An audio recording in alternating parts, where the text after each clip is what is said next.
Welcome to Edwin Eisendrath's It's the Democracy, Stupid. A set of conversations about our government, our politics, and the kind of country we aspire to be. And now, here's your host, Edwin Eisendrath, on WCPT 820, Chicago's Progressive Talk. Hello, everybody. Happy Saturday. And I am, talking to you from Chicago. And I know the upper Midwest, we're all the same, but I just have to say, with apologies to my friends in Wisconsin, go Bears. Big game tonight. Wow. Green Bay Bears. Green Bay eked it out last time. I'm hoping we even it up. But look, let me get serious for some time, because this is my last live show for the year. So I want to talk to you about the year we've had and where we are and what's coming. And at the end of this just really difficult year, let's acknowledge what Donald Trump has accomplished. He used his first year in office to secure control over the federal government, turning the executive branch into a tool for his personal and political aggrandizement. He leaned on John Roberts' opinion that presidents are immune from prosecution and acted without constraint. He sidelined the United States Congress. He used the full power of the federal government to coerce important elements of society, universities and law firms, as well as corporate news organizations that ceded control of their functions to his will. He passed the BBB, that all-inclusive law that created an oligarchic class of wealthy courtiers and a giant domestic security force. Throughout, the year, the Supreme Court used its emergency docket to overrule lower courts and give this administration time to consolidate power. With that power, the Trump administration has acted as if unburdened from legal constraints, unable to imagine ethical ones, and determined to impose its own will, no matter how coercive that imposition must be.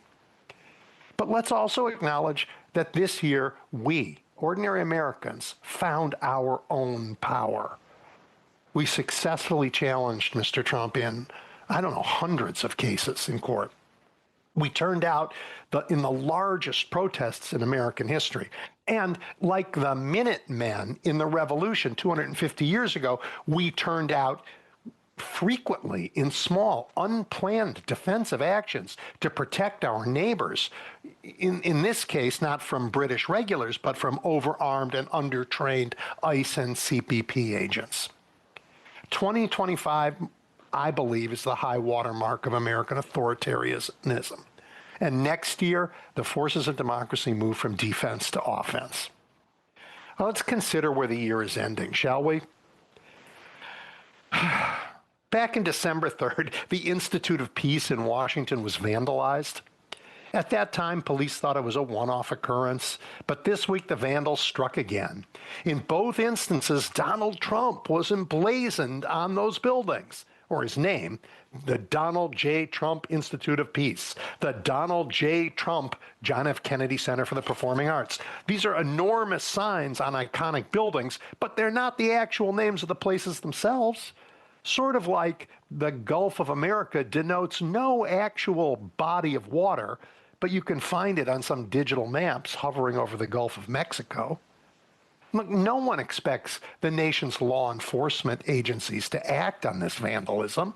They're too busy either protecting other criminals or breaking the law themselves. To the surprise, after all, of exactly no one, Trump's Justice Department failed to comply with the Epstein Transparency Act.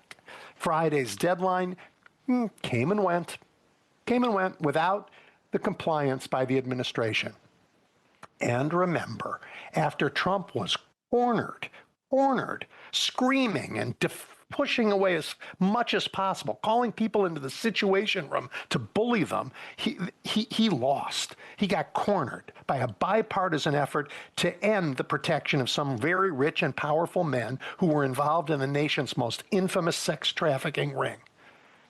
And cornered, Trump did what he always did. He blustered, he pretended, he bought time. He made a big show of signing the law himself and announcing that all the files would be released. Well, they weren't.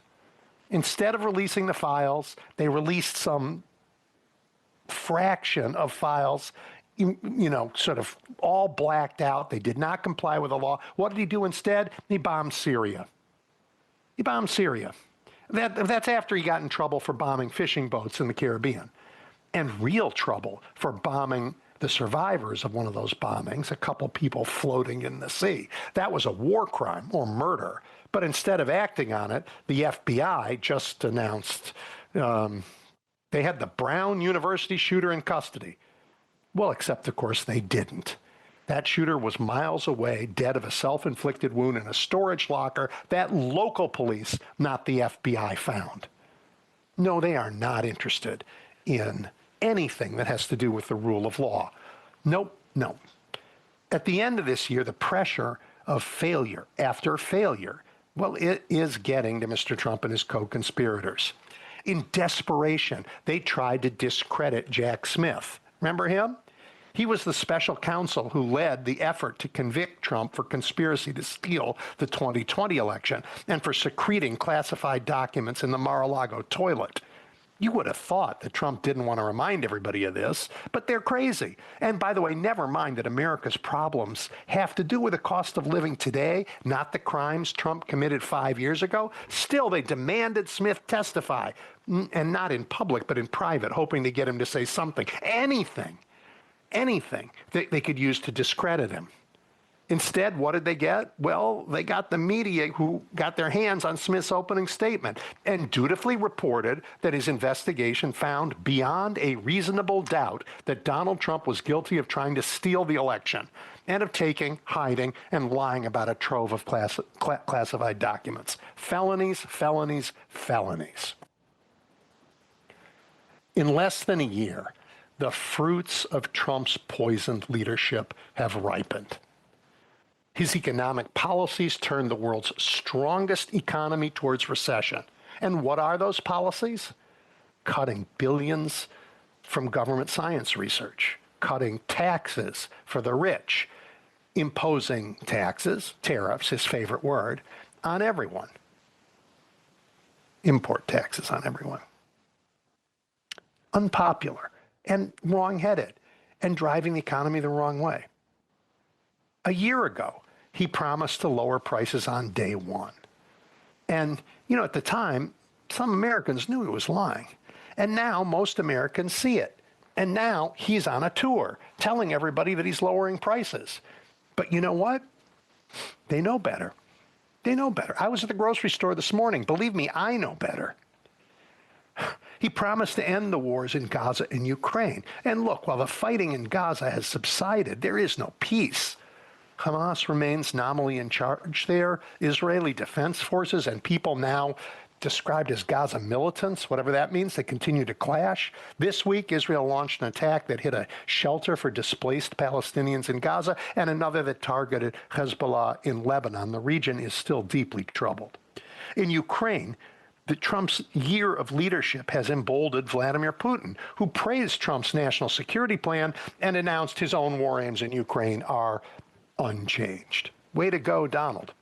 Instead of helping Ukraine and our NATO allies, Trump announced that he isn't really sure whether we still have a NATO treaty. And why? Get this. When we signed the treaty, Europe was more white than it is now. So those countries we signed the agreement with don't really exist anymore. Are you kidding?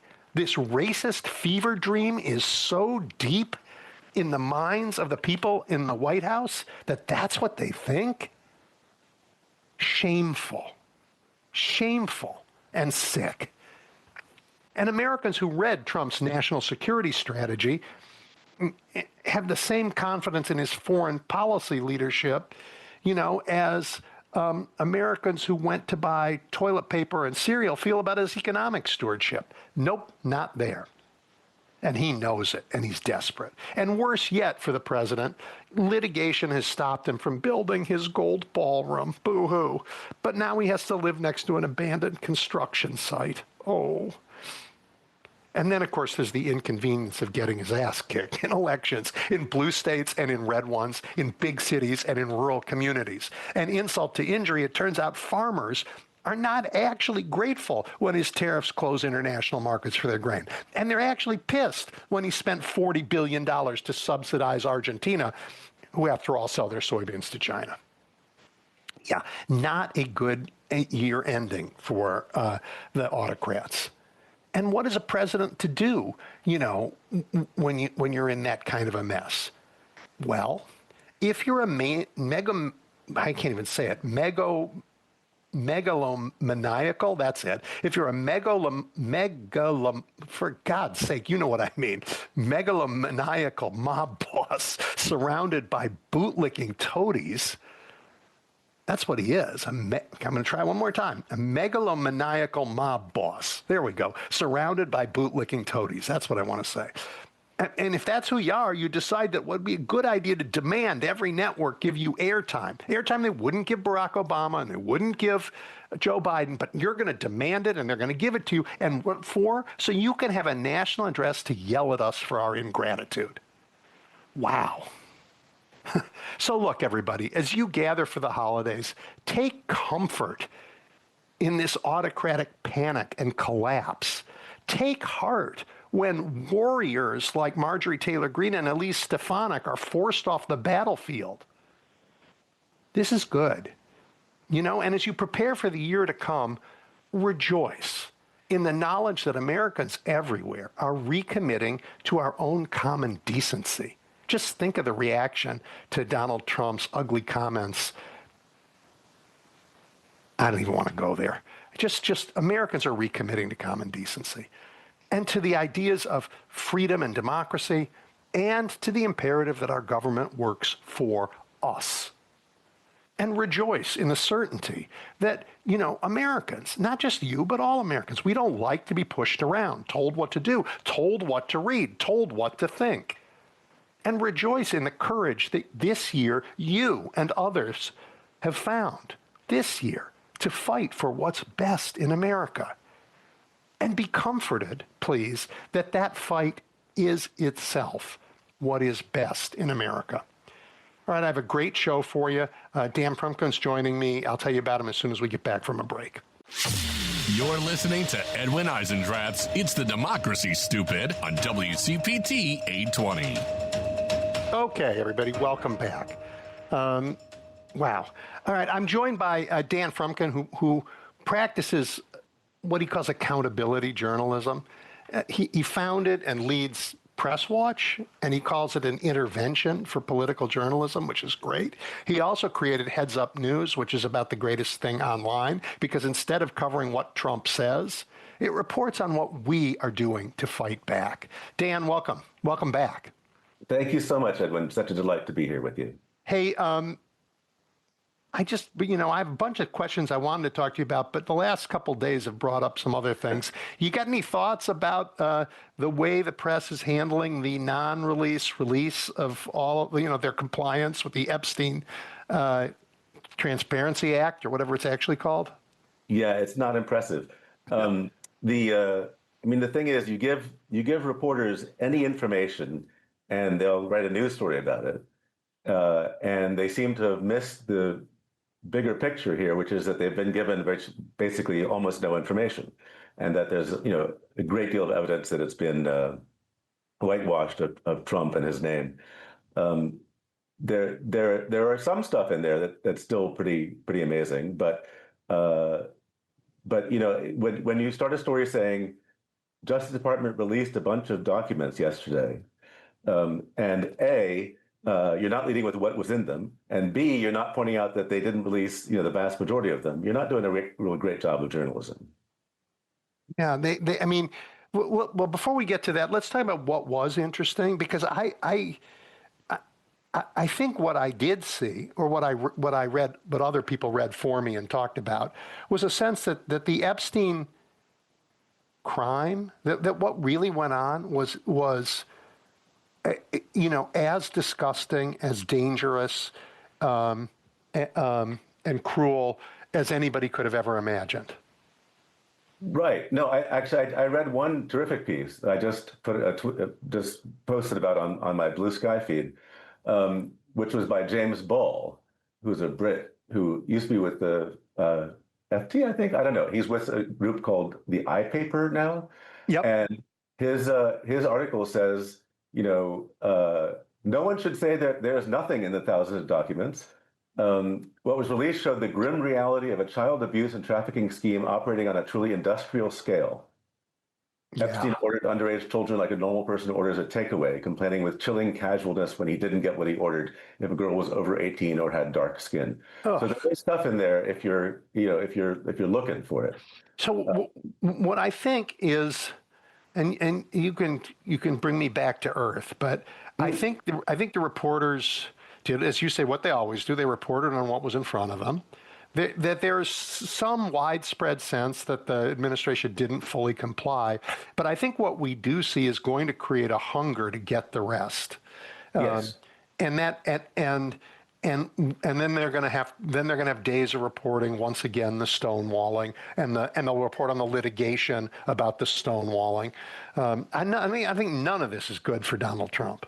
Yeah, no, it's possible they have not done themselves a favor at all. And in fact, that's been the story of the whole Epstein files from the beginning. They've constantly messed up their treatment of them, and people's interests are not is not going away.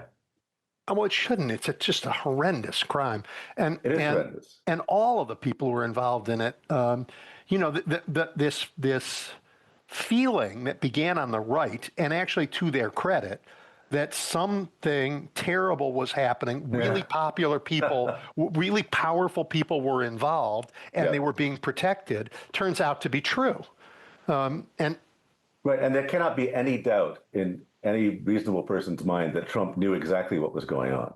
I mean, the people are sort of looking for the smoking gun of him actually having, been involved in the abuse of girls. I don't know for sure whether we'll find that or not, but obviously he knew what was going on. I believe he knew. And he didn't do anything about it, and that makes him part of the conspiracy of silence. Well, I think he did everything he could to hide it. Right. After he trafficked in it for his own benefit, then he did everything he could to hide it. Yeah. Yeah. So I think this is a story that is instead of ending Friday when it should have, we are still in the beginning. Yep. Yeah. So that's year one of Trump right there. Like stall. Oops, wait, stall some more. Sign the law that says we're going to make this all public. And then, well, she didn't even need that law if he wanted. I mean, they were his to make public, but nope. Absolutely insane how people sort of didn't recognize that didn't need that law. Exactly. Yeah. Yeah. All right. Well, speaking of insane and speaking of people who make those decisions, what did you think of the work that Chris Whipple did in Vanity Fair with Susie Wiles and sort of an inside look in this administration? I thought it was terrific. I think it's really important when we get an unvarnished look at what's going on inside. And they talk about transparency because Trump is always talking. Well, he's always lying, and so is Carolyn Levitt. They're always lying about everything.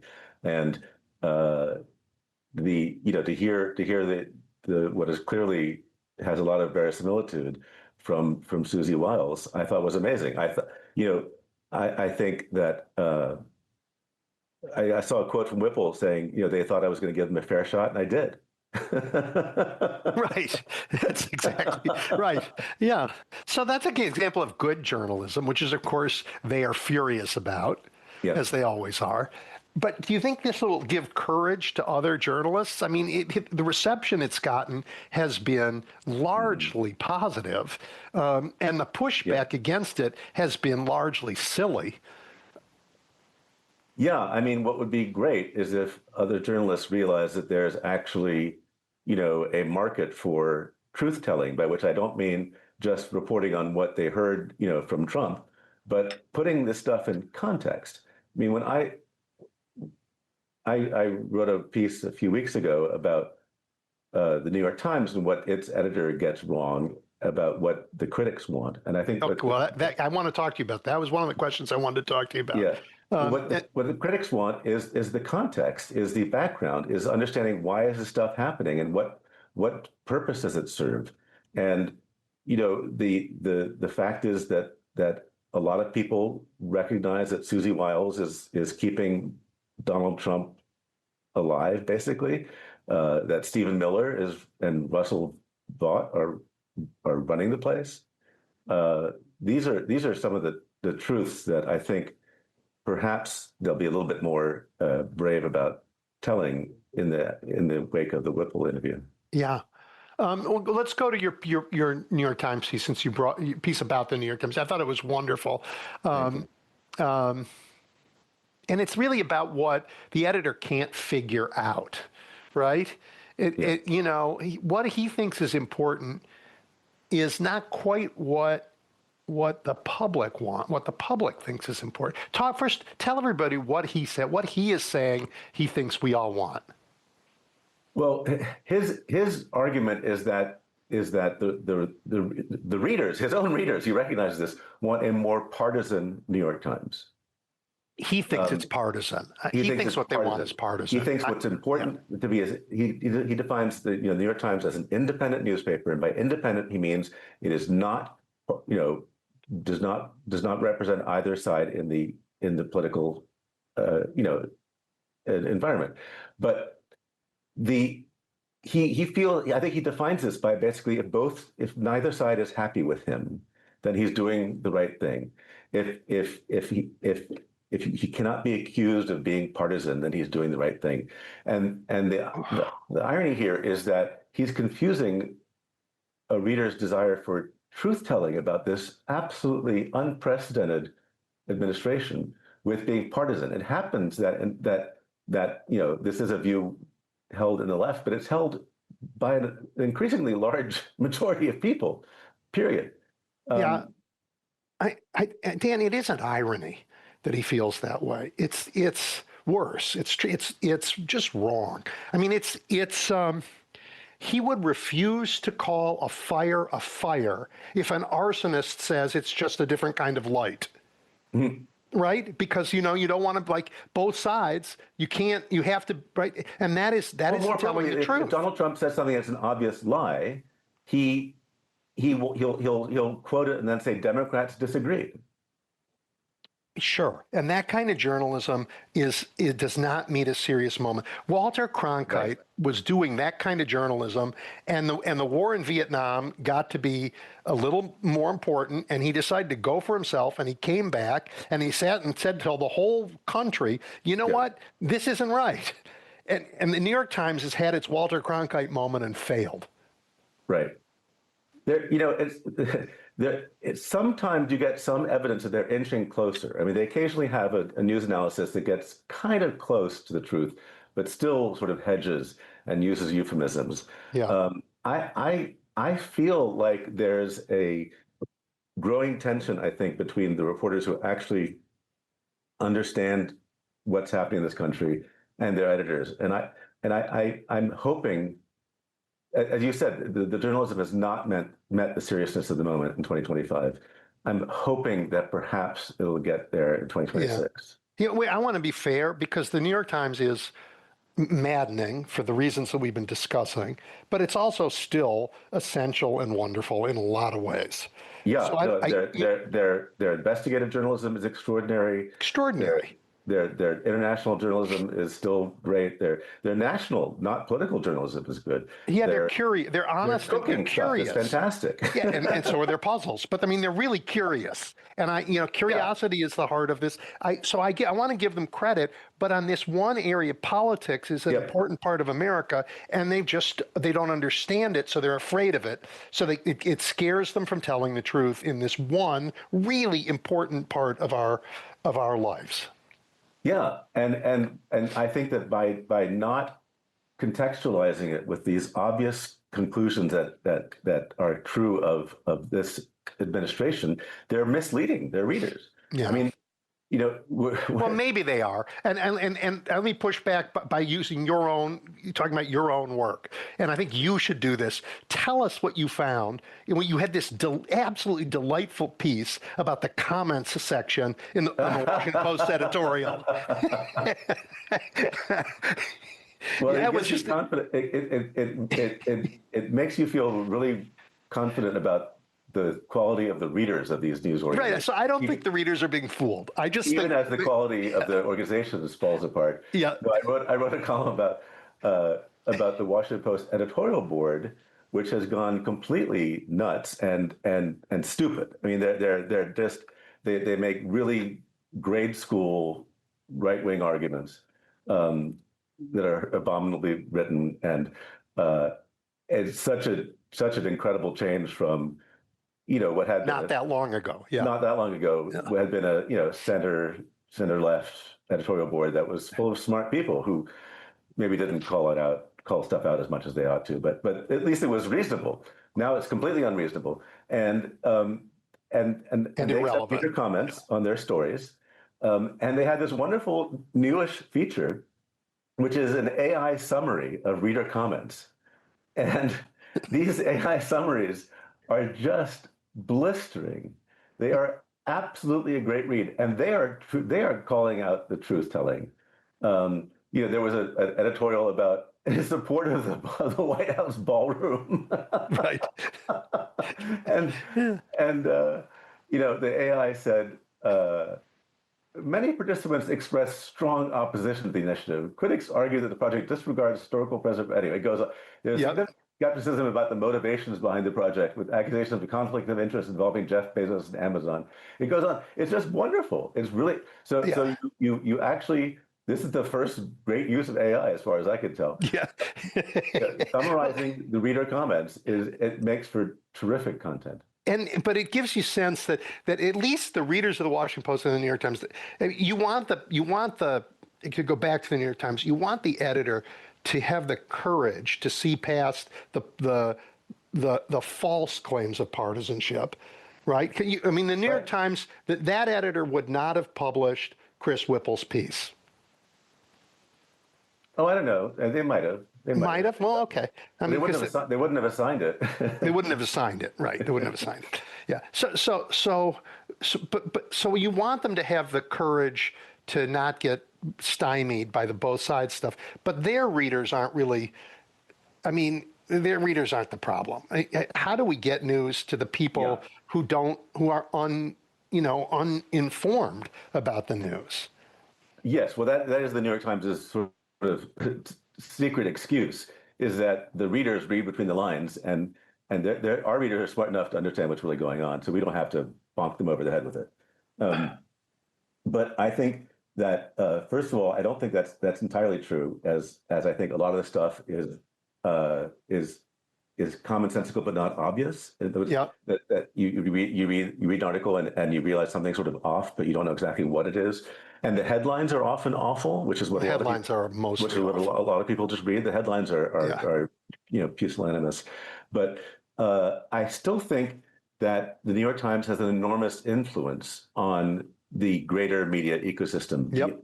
And it's not just its powerful readership, but it sets the tone for the rest of the media, which I think to some extent still sets the tone for a lot of social media and certainly cable news and so I think that a more upfront, more honest reporting from our top news organizations would filter down. That said, I have no solution for people who are purely getting their news from TikTok and social media influencers. I think it's a disaster. I think the only thing I can think of, because my focus is so much on sort of traditional media, is that there ought to be a lot of reporting in traditional media about what lies are being spread in social media. That this is it ought to be a beat, where people are writing, yesterday Fox News reported this and it's just not true, and here's the evidence. That it's newsworthy how much disinformation is being spread, and it's worth it to rebut it. A propaganda beat would be really interesting, and I think not unfair. Journalists, less journalists, but scholars who've tried it, have seen their funding cut, have seen their work attacked. Thinking of Renee DeRista and others who just, they tried to hold up and tell people this, and the attack on them has been very real. Yeah, no, they don't play nice. All right, let's turn to But I don't think you'd CBS. see a lot of readers leaving the New York Times. I don't think it would hurt No. their business model to actually do that. I always thought, I worked at the Washington Post in various capacities for 12 years. I always thought the Washington Post was the natural place for that because I still think that brand is about accountability journalism. It's about holding, it's about Watergate. Yeah, And well, it was. it was, right. And that's what I tried to do with my White House Watch column, which was Yep. about George Bush. And I was hoping that it would sort of recognize, it would be the first one to say, yeah, you know what, we're not going to try to call it down the middle. We're gonna go where our smart reporters' brains tell them that what is true. And then they got bought by Bezos, and now they turned into this shell of themselves on the news side and this mockery of themselves on the. Are they hemorrhaging subscribers? Oh my God! Well, they lost 10% when Bezos pulled the Kamala Harris endorsement. Uh, uh, 250,000 people, and now their circulation is very low, very, very low, and they're giving it away too. If you ever, I mean, I don't discourage people from subscribing to the Washington Post because it costs like $1 now.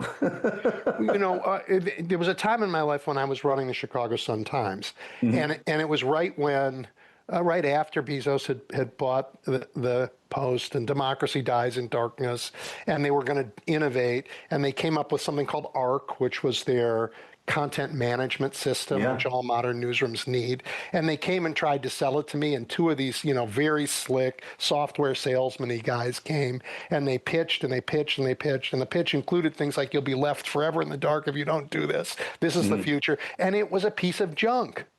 And I didn't do it. And instead, I went to Vox, VOX Vox, and Right. begged them to be the first person they licensed their content management system to do, because it worked. Well, they eventually abandoned theirs because ARC was so popular. Yeah. Well, in the market, ARC is popular, but it wasn't Yeah. doing the job at the Yeah. time. Yeah. Yeah. Wow. All right. So they're hemorrhaging. The New York Times, you think, is stable and wouldn't. Oh, the New York Times is doing great. Yeah. I mean, they're the last show in town. If you want Yep. news, you got to read the New York Times. I mean, I agree with that. Yeah. And their puzzles are great. All right. I want to ask you about broadcast and CBS and Barry Weiss's town hall strategy. And, it certainly did not get off to a promising start. No, well, as people on social media were eager to point out, she's just not very good at this.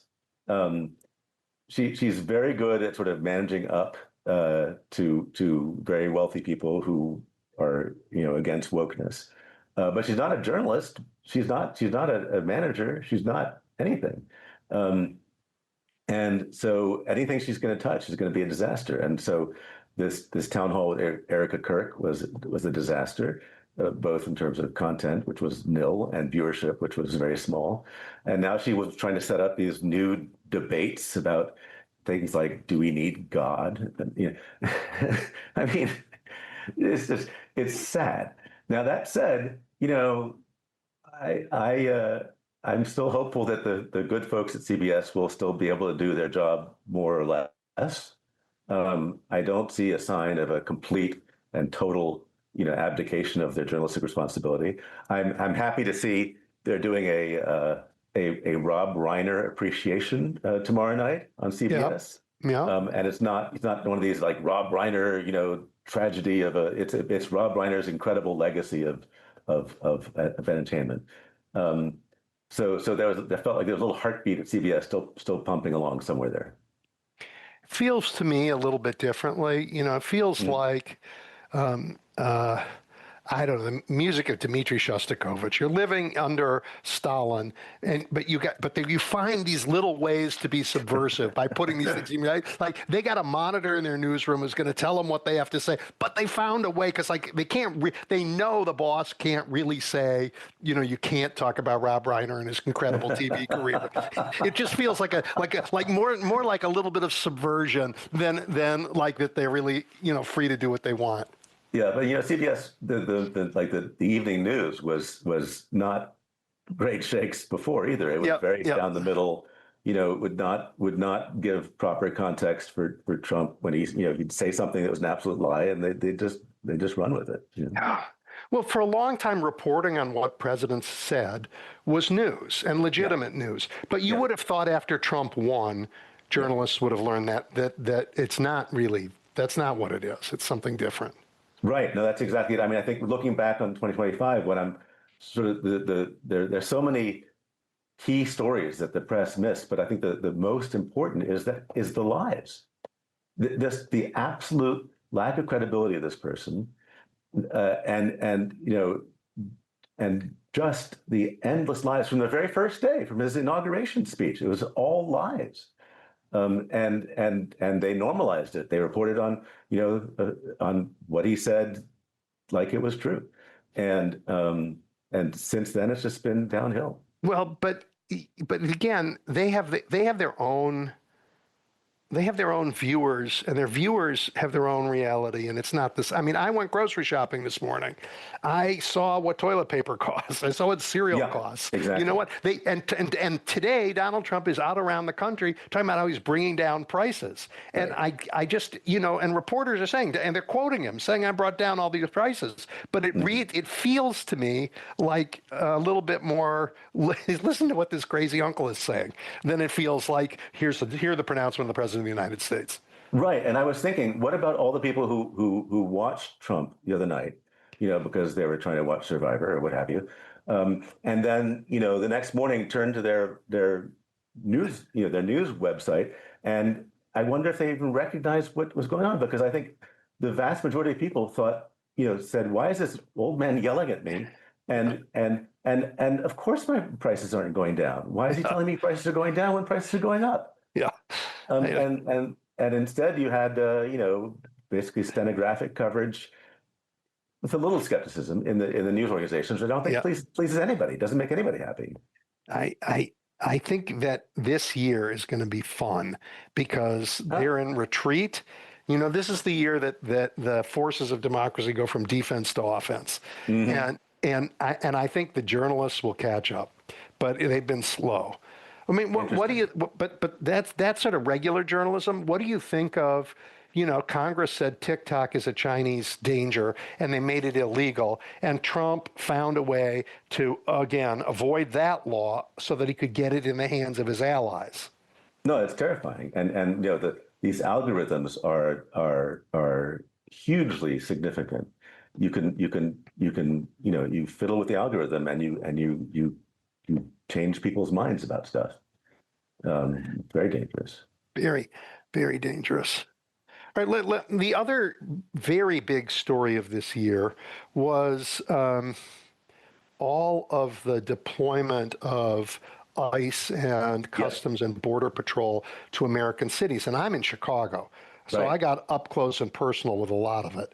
And the coverage, I think, was pretty interesting. And and I think Americans, partly as a result of that coverage, because it wasn't only about what the government's doing, it was about all of us who are standing up and fighting back. Right, which is not always it's harder, and so journalists don't often do it.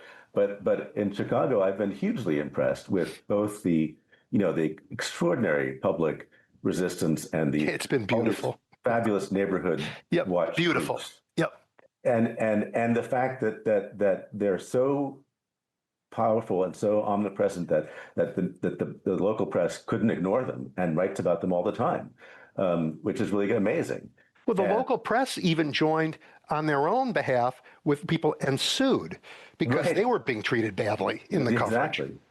No, so it's really impressive, and the nation is watching you, Chicago, and I think you've really taught some people some important lessons, and I think you see that in other cities that are being invaded by these federal agents. They're responding with the same sort of tactics that we learned here in Chicago. Yeah, I think we were. I mean, I look at Donald Trump's poll numbers, and they started to crater when he started to send troops into American cities. I mean, there are a lot of reasons for this cratering, but I'd like to think Chicago is his Waterloo, because what he did here was so bad that, and what we learned how we learned to fight back has now been put into practice in Minneapolis and Charlotte and elsewhere. And I think Americans saw that we could be proud to stand up and fight, and the journalists with us Yeah, and it's and without compromising their journalism. it's so vile what these guys are doing with their masks, sweeping people off the streets just because they're brown. I mean, that's just absolutely abhorrent. And I think, almost even MAGA folks, I think, are getting increasingly uncomfortable with it. Yeah. One thing that isn't covered a lot in the mainstream news, but you have to hunt for it, is it's another story. I guess I'm jumping around a little bit, but there appears to be a war inside MAGA for the future leadership of that movement. And it was on display at Talking Points USA. It's on display, wherever they all come to speak and they're dissing on each other. And that does not get a lot of mainstream coverage. Well, I think it will. I think it will. I do think that it's actually significant when Republicans are fighting with Republicans, because that emboldens the journalists to say, well, it's not just Democrats. So I think there'll be more. And I think if nothing else, you'll certainly see a lot of coverage of who's getting ready to run for president, and J.D. Vance versus Marco Rubio versus God knows who, Marjorie Taylor Greene. I don't know. So I think those rifts are gonna get some more play. Yeah, good. I mean, just in the God knows who on the right wing side, I think they're going to. I really do think that if the MAGA base decides who their candidate is, it's going to be Greg Bovino, because they want somebody who has pointed a gun at protesters like me and has taken people who are who have color on their skin and tried to get rid of them from the country. That's what they want. Visuals of him, parading around with a long gun at his chest in Chicago just the other day. Yeah, right. So that's who this crowd is, and I get some of that from the journalism, but not as much of it as it. I get when I actually talk to people. Interesting. No, I hadn't thought about that. I think that would go over very well with the core group of MAGA that is virulently racist, which is probably a large proportion of MAGA. But I think anybody who has a sense of humanity is not going to be impressed with this guy. I totally agree with that. Yeah. But anybody who has a sense of humanity isn't impressed with what these guys are doing in our cities, hence the collapsing poll numbers. Yeah. Yeah. The poll numbers are really kind of amazing. It's almost 2-1 now, Yep. As far as people who are not happy with Donald Trump. And would you get that impression reading your local newspaper? No, not really. Maybe. I mean, certainly one of them, but Chicago still has 2 local newspapers. But but they're shadows of their former selves, for sure. Yeah. And you certainly wouldn't get it watching CBS Evening News. Let's put it that way. No, I mean, they report on polls a bit, but they don't report on the country anymore. They don't really. I mean, the idea of reporting on the country is. I mean, how many times can the New York Times go and find the same 4 people in some diner that they say are the Trump voters? Right, and say Trump supporters still support Trump. Yeah. Right. Even though the poll numbers show half as many, but they find the ones who are in that half and to say, oh, they're still supporting him. And that's misleading. When's the last time you saw an article about people who are opposed to Trump? About just people sitting around and talking about how they don't like him. You never see those people represented in the national news. Yeah, that's interesting. So, all right, what are you looking for as we turn to the new year what realistically do you think will be different? Realistically, I'm a pessimist, but let me channel my optimistic side. Look at George W. Bush. The press was falling all over themselves for him after 9/11. And then Hurricane Katrina happened, and they turned on a dime, and he couldn't do anything right anymore. And neither of those were excellent journalism, but But the point is that something can happen where suddenly there's like blood in the water, and the reporters are the sharks, and they smell weakness, and they gang up on the person who's in trouble. Happened with George H.W. Bush when he barfed all over the Japanese prime minister's lap, Yeah. as well. But so I'm waiting for that kind of a moment, and I think, I think it may come as Trump gets more and more deranged, and is really losing it. The New York Times even had an article just yesterday, sort of quoting other people as saying he's losing it. Yeah. But that was something.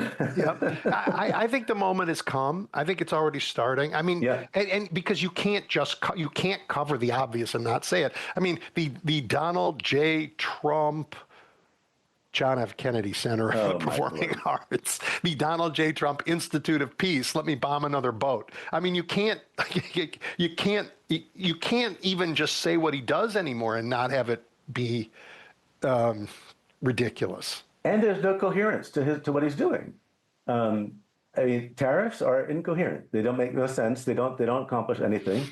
They just mess the whole world up and raise prices. That's his biggest policy initiative. Right. He's got nothing on healthcare. He's got. Yeah, he does have. I disagree with you. He has plenty on healthcare, and it's dangerous as all get out. Right. He's made us much less healthy. Yeah, Robert Kennedy. He has no alternate. He has no plan. But he has no plan. He has no plans for almost anything. So let's talk about tariffs.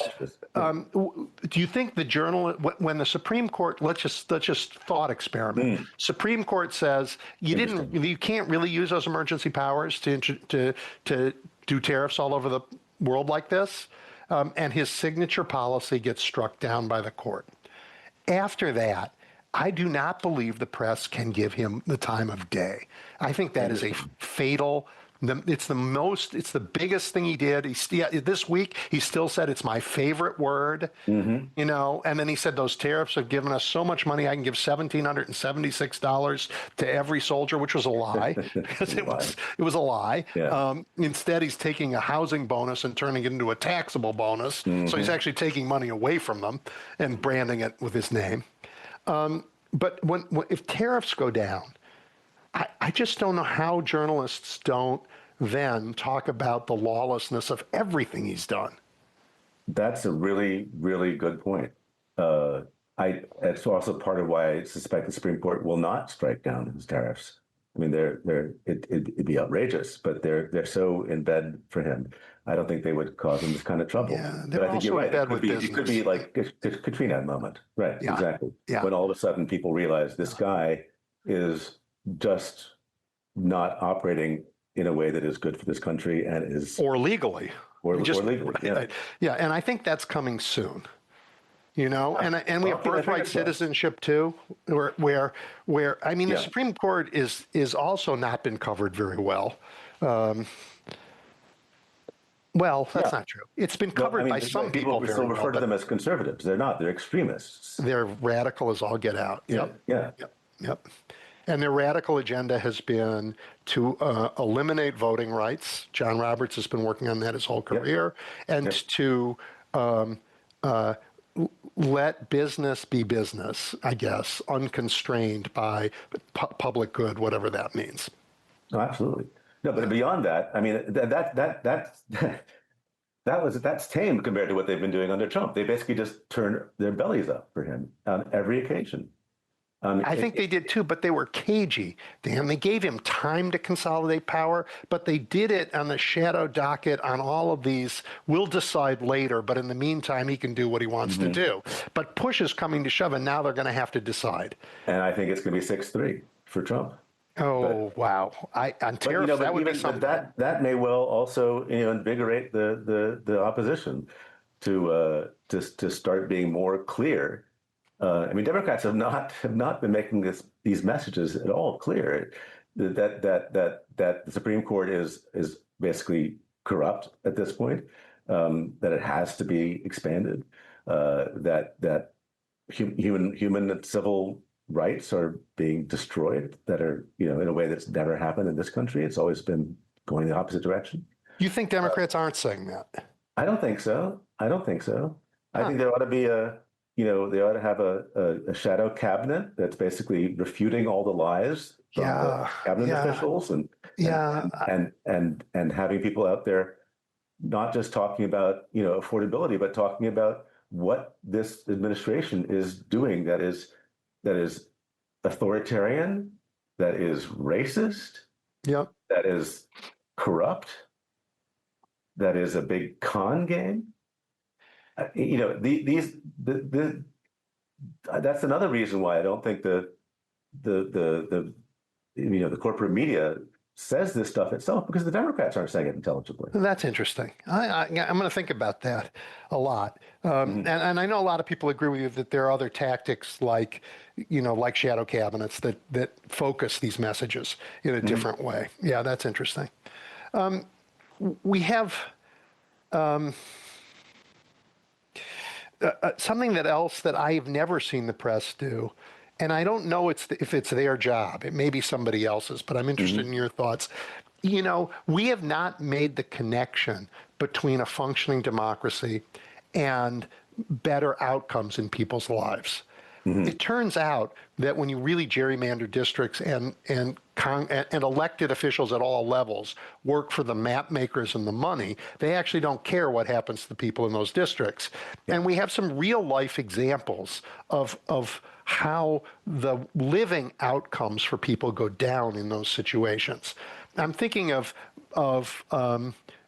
Minnesota and Wisconsin are very similar states. I mean, they fight with each other like family, but economically, culturally, very similar. But when Scott Walker won in Wisconsin, from that moment, there was a divergence. And that divergence is measurable, not just in politics, but in the quality of life. More corporate private dollars were invested in Minnesota than in Wisconsin. More life expectancy went up in Minnesota relative to Wisconsin. Crime went up in Wisconsin relative to Minnesota. The lived outcomes for people depend a lot on whether your democracy is fully gerrymandered and not working for you, or it does work for you. It turns out democracy is really good for the quality of life of people, but we haven't made that case in generations. Politicians took it for granted and don't talk about it. And I wonder if there's a role for the media in reminding people that democracy and governing outcomes are related. I'd love to see that. I don't know if that's going to happen. Yeah. I think the way that the Washington press corps is organized is it's focused on power, and power is money, and money is power now. I think it's going to take, and the kind of stuff you're talking about takes reporting, Yeah. Yeah. And so who can afford the reporters right now? Well, mostly it's these huge corporations. But I think you make a powerful argument. I'd love to see more coverage like that. Yeah. Okay. All right. Well, and what news outlets do you think that people aren't looking at are going to become more important this year? Huh. I think I'm going to give you one. Okay. Heads Up News. No, I mean it, because people want to look around and see they're not alone in standing up. That was the point of it. It's called headsupnews.org. It's a weekly newsletter. It comes out on Wednesdays, and it's sort of telling you about the stuff that good people are doing around the country. Yep. So thank you very much. And presswatchers.org is my media criticism site. Yep. No, but I think I'm impressed with the job that the old liberal magazines are doing. So like New Republic and Washington Monthly and American Prospect, yeah. And now Talking Points Memo, which is very much up in the firmament. Yep. And there are a lot of wonderful newsletter writers, which is a tough sell. But I think Heather Cox Richardson has created this huge community of people who share her views. The Guardian's doing pretty good stuff. If you're looking for an all-around news site that's going to be a little bit less less both sidesy than the New York Times. Yep. The Guardian is good. I love The Nation. Yeah. Yeah, me too. Yep. All right. Well, that's a good wrap up. Listen, I really appreciate your time on this Saturday. And I don't know if you're going to be watching Bears Green Bay this evening. I don't know if that is something that matters where you are, but I got to tell you, in this part of the country, it's an important event. I'm more like a Norm Eisen stan, so Oh, okay. He's on the show later today. I saw you have a great show. Yeah. Well, listen, thank you so much for your time. I really appreciate it. So good to talk to you. And if your wisdom about the press is very, very important. So keep it up. Thank you. You too. Yep. Bye. Bye. All right, everybody, we're going to take a break for the news, and Michael Tomasky joins me when we come back. You're listening to Edwin Eisendrath's It's the Democracy, Stupid on WCPT 820. Okay, everybody, welcome back. I am thrilled to be joined again by Michael Tomasky, the terrific editor of The New Republic, author of books, leader of progressive thought. And I guess now, Michael, you're about to publish a novel? That's how it looks. Well, next year, but yeah, it's coming. No, I'm excited. Yeah, I've signed up to get a copy. I want to know. Yeah, thank you. Very excited about that. We can talk about it after I read it. Okay, good deal. Anyway, can we at least tell people the name and how they can get it? Absolutely. If they can get it now, absolutely. Yeah, Let's do that. Yeah, sure. It's called Killing Baby Hitler, and that's what it's about. You'll have to read it to find out whether these people succeeded. And the publisher is OR Books, and you can pre-order it at orbooks.com. Okay.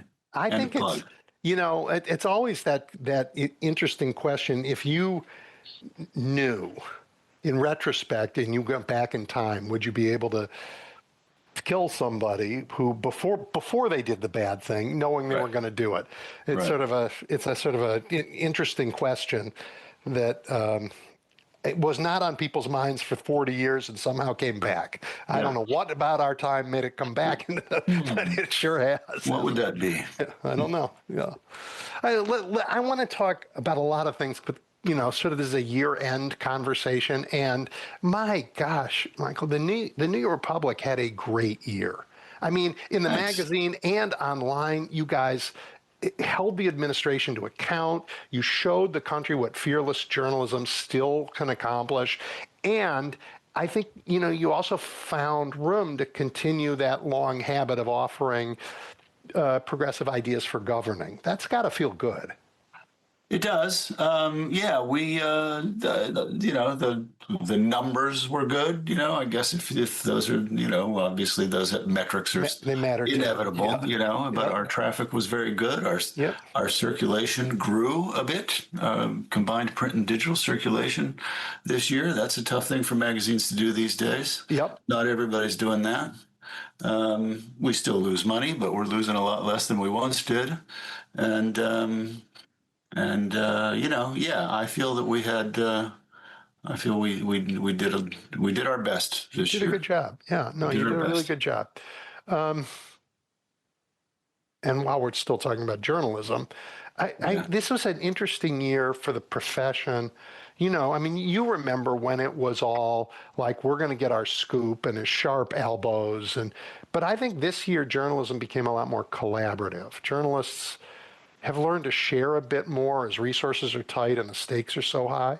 Yeah. I thought that was a really interesting thing. I mean, I saw it most clearly in local news organizations, and particularly here in Chicago, the way, even beat reporters work together to cover the ICE and CBP raids here. Oh, yeah. Yeah. Yeah. Well, that was, just observing from the distance that I observed it from. That was really inspiring to see. And I wasn't really aware of what you just said, but I guess it brought out a sort of new side of some local journalists as well, to see that. And, they also joined together to litigate when they were mistreated. Yes. So, so both at the business and in the reporting end, there was a sense of there's something bigger, and we all have to, and journalists are called to a calling as much as to be the first to get the scoop. And I thought that was really important and interesting. It is, and it's heartening. At the same time, you know, the once glorious CBS News is whatever it is today, and CNN is probably headed in that direction, and there's a lot to be nervous about too. Yeah, but people are getting their news. I mean, there's a I don't know. I don't know how to say this because I'm not sure I care about CBS News. The Fox poisoned the news world, and propaganda is a part of it now, for sure. Yeah. Huge part. And I don't think there's room for a second or a third Fox. I think that market is shrinking, not growing. If CBS wants to do that, then they're going to be irrelevant soon enough. And I think we still live in there's enough freedom left in America, Mike, so that people, if they want to find the truth, can find it. And that's always, it's out there. You're publishing it. We're having conversations like this all over the place. This weird invention that is Substack has let lots of interesting people get out there and be heard if people want to hear them. So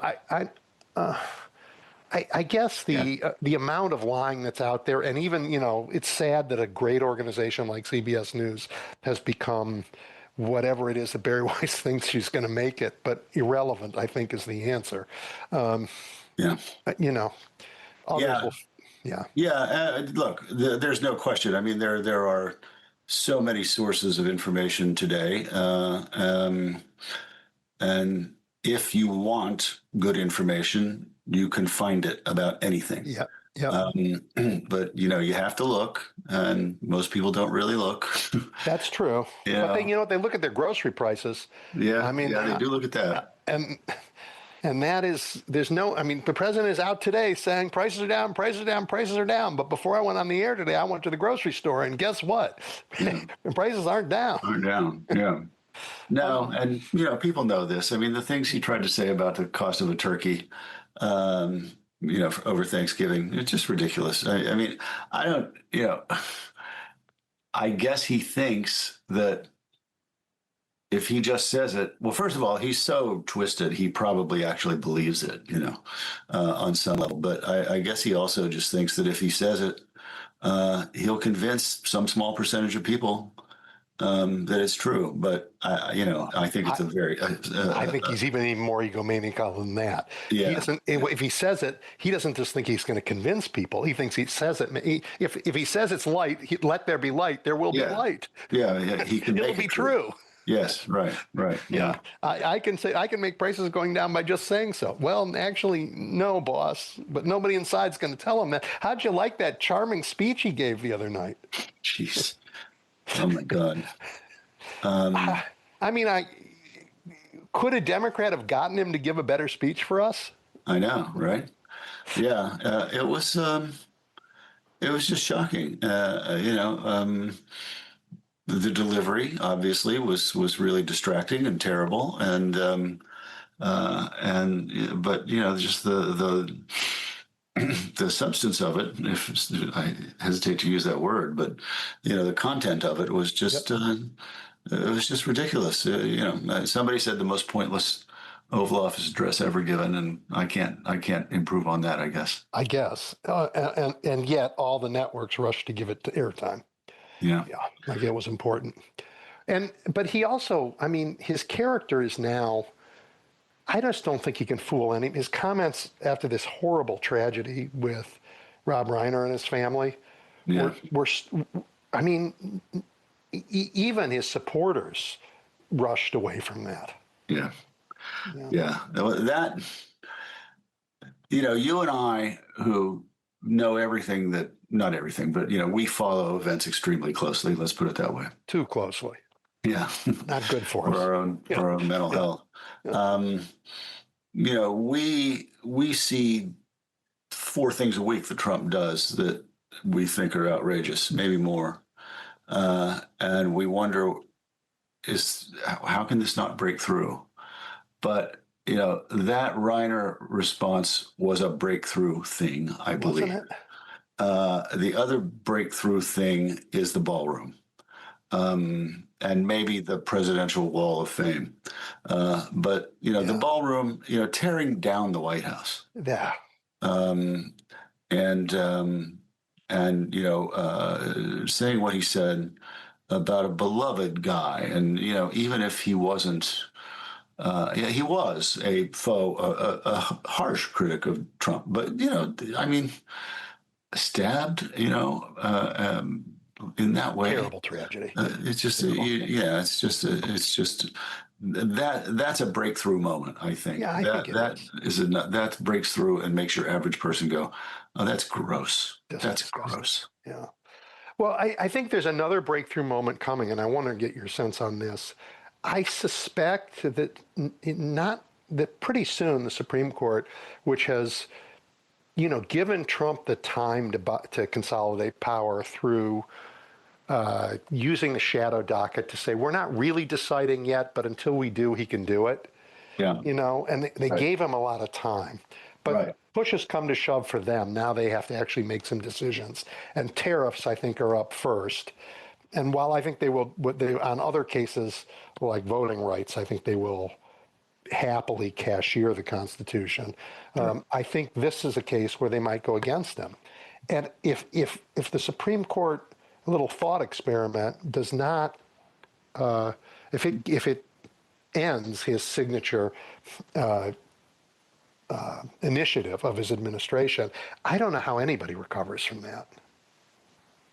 I agree with you. And the indications were during the indications seem to be that the court is going to go against him on tariffs. Yeah. This is another case, as you were just saying. He thinks he can make something so, will something to be so by saying it. The number of tweets or truths, as he calls them, that he's put out about what a disaster it would be for the country if the Supreme Court ruled against him on tariffs. He's obviously, that's his Bobby Knight play. Yeah. Yep. I mean, but even journalists in formerly reputable places that have been timid are I think that's the blood in the water moment. Yeah. I think you might be right, because then, then his agenda is in disarray. His agenda is further disarray. Right. It's just chaos, complete chaos. Yeah. And if the Democrats, then you say, okay, they can do it legislatively, which they can always do. But if the Democrats take the House, I don't know.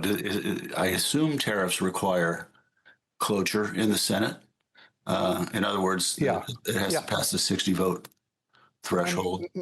Or a reconciliation, I guess. But it can't be. It's not going to be easy. It's not going to be easy, and there may even be Republicans who are against legislating tariffs of this size. And then, of course, if the Democrats take the House, it's all over. That's going to be a real nail in the coffin if the court does that. And go ahead. Yeah, I just think that this year, I mean, as I think about the end of the year, I think 2025 was the high watermark of this authoritarian movement. I mean, Donald Trump is the most powerful president we've ever had, courtesy of Congress and the Supreme Court and his own actions. No one's ever held the powers he holds, and he's used them for such ill. But at the same time, Americans learned we have power too, and we'd sort of forgotten that. And we practiced it this year, and we got good at it. We got good at it in places like Chicago, but we also got better at it in courts, and we got better at it, in giant demonstrations all over the country. And, you and news organizations like yours reminded everybody what it could be. And so I think this is the year, 26 is going to be the year when we go from defense to offense. I hope and think that's right. And again, I tip my hat to Chicagoans and Evanstonians and others. And my wife's from Evanston. I love Evanston, and I admire that place and the people in it. So they played a key role, and other people all over the country played key roles. Hmm. I was most heartened on the No King's Day Hmm. marches. I didn't Everywhere. care that much about the ones in New York and Washington. I liked the ones in like my hometown of Morgantown, West Virginia, Yeah. and Missoula, Montana, Yeah. and towns in Arkansas, And and so on and Texas. so on, Yeah. in Yeah. Texas. Yeah. Liberals are outnumbered in those places, but by God, they're there and they're passionate and they care very deeply about what happens to this country. And I think you're right. I mean, Trump was, in the early part of the year in particular, when Doge was doing what it was doing, Yeah. although it wasn't popular, but it was a show of power. And when they were sending poor Abrego Garcia down to El Salvador, and when Right. he was going after law firms and universities, he had people scared. Yeah. He had plenty of people and businesses and companies and advertisers scared. I don't think next year, particularly, I don't think next year people are going to be as scared. And then if the Democrats take back the House, Right. All bets. he's going to Yep. be very weakened. I had this soundtrack in my head as I was walking my dog early this morning. Turns out to be the old song, Who's Afraid of the Big Bad Wolf? Because like, yeah, he's able to blow down a couple houses, no Yeah. question. But if we get together and the little pigs get to go from one house to the other finally to the brick house, it's the wolf that loses. And I just think we're in that. I mean, weirdly, I don't know why that song came to me, but it feels like that moment. We're now in the brick house, and he's trying to get down the chimney. Yeah, yeah. I agree with you. I guess I would just say, just to play devil's advocate for a second, and just remind people, as obviously you well know, Edwin. I'm sure you tell your listeners this all the time. I mean, he and his people still are doing enormous damage to millions and millions of people. They're not That's hitting. so fair. You I know, mean, it's so fair. they're not hitting Stephen Miller's target of rounding up 3,000 people a day, but they're rounding up 1,100 people a day, And they'll round up more next year. yeah, I mean, and 1,100 people a day is a lot, and these are people who, probably entered the country illegally, but, in most cases, according to a lot of reports and studies that we've all seen, haven't really broken any laws since then, or got a traffic ticket, or, no. got a suspended driver's license once because they didn't pay their fine on time. Maybe had minor things like that, but they're not dangerous people. Yeah, no, forgive me. My optimism about ultimately winning No. is not the same thing as. I mean, this is what if I use a war image, Yeah. I think we've hit D-Day, and after Yeah. D-Day, you knew you were going to win, but oh my Right. gosh, the casualties after D-Day were awful for Right, everyone. right. Awful. And we still Real had- harm. And we still had Montgomery's failed operation, whatever it was. Yep. I forget what it was called, but And, you know what I yeah. mean. Yes, I do. Yeah. And we had and you had, I mean, I don't want to go full on this, but you had the Holocaust. You have, Yeah. and back then, I'm not, Stephen Miller is not Reinhold Heydrich, right? He isn't saying people should be killed, but he is saying they should be sent to a dungeon in El Salvador for the rest of their lives. Yeah. So, I mean, it isn't the same evil, but it's evil. And, Yeah. and he will continue to do this as long as he's in power, because he believes that if he can just get everybody of color out of the United States, somehow all the problems will go away. They believe it, and it is a belief that's caused the world nothing but misery. Nothing but misery. But again, to sing from your hymnal from 5 minutes ago, Yep. it's really heartening that, every poll on immigration, which was supposed to be his issue, has him, 20 points underwater. People do support him on the border, and he has apparently, according to the numbers, we don't know if we can believe Trump's numbers, but it does appear that there are fewer border crossings, far fewer border crossings. I think that's absolutely right. But he also says, and they were wrong to say we needed a law to get here. Yeah. But he's not right about that. We actually do need to fix our broken immigration system. We need to fix it in statute, not in terror. We need to fix it in statute. Right. Right. Yeah. So he did do that one thing, but other than that, on immigration, your average, not very political American is kind of appalled at what they see, and that's really hard. Yeah, I'm proud of America. I really am. We make mistakes, we fix them. I mean, I'm proud of us. I think these oligarchs who think they're going to rule the world, they haven't figured it out yet, but they're in for a surprise. Yeah. Hey, well, like, what were the stories that it's now the year's over, that you just look back on and you go, God, I loved we did this? Oh, that's a good question. Well, you and I spoke about this at the time, but I loved our cover package on the billionaire class. Yep, me too. And how America became like this. It was anchored by a great 10,000-word piece by Timothy Noah, a terrific historical piece. But there were other good pieces in there, notably from Abigail Disney. Yes, from those Disneys, saying, "Tax me more. I'm not a better person because I'm a rich person."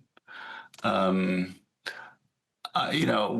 have a breaking news team that works very hard every day, and most days they post 20 items, keeping up with, it's 6 people, and most days they post 20 items, keeping up with the craziness that these people are getting up to.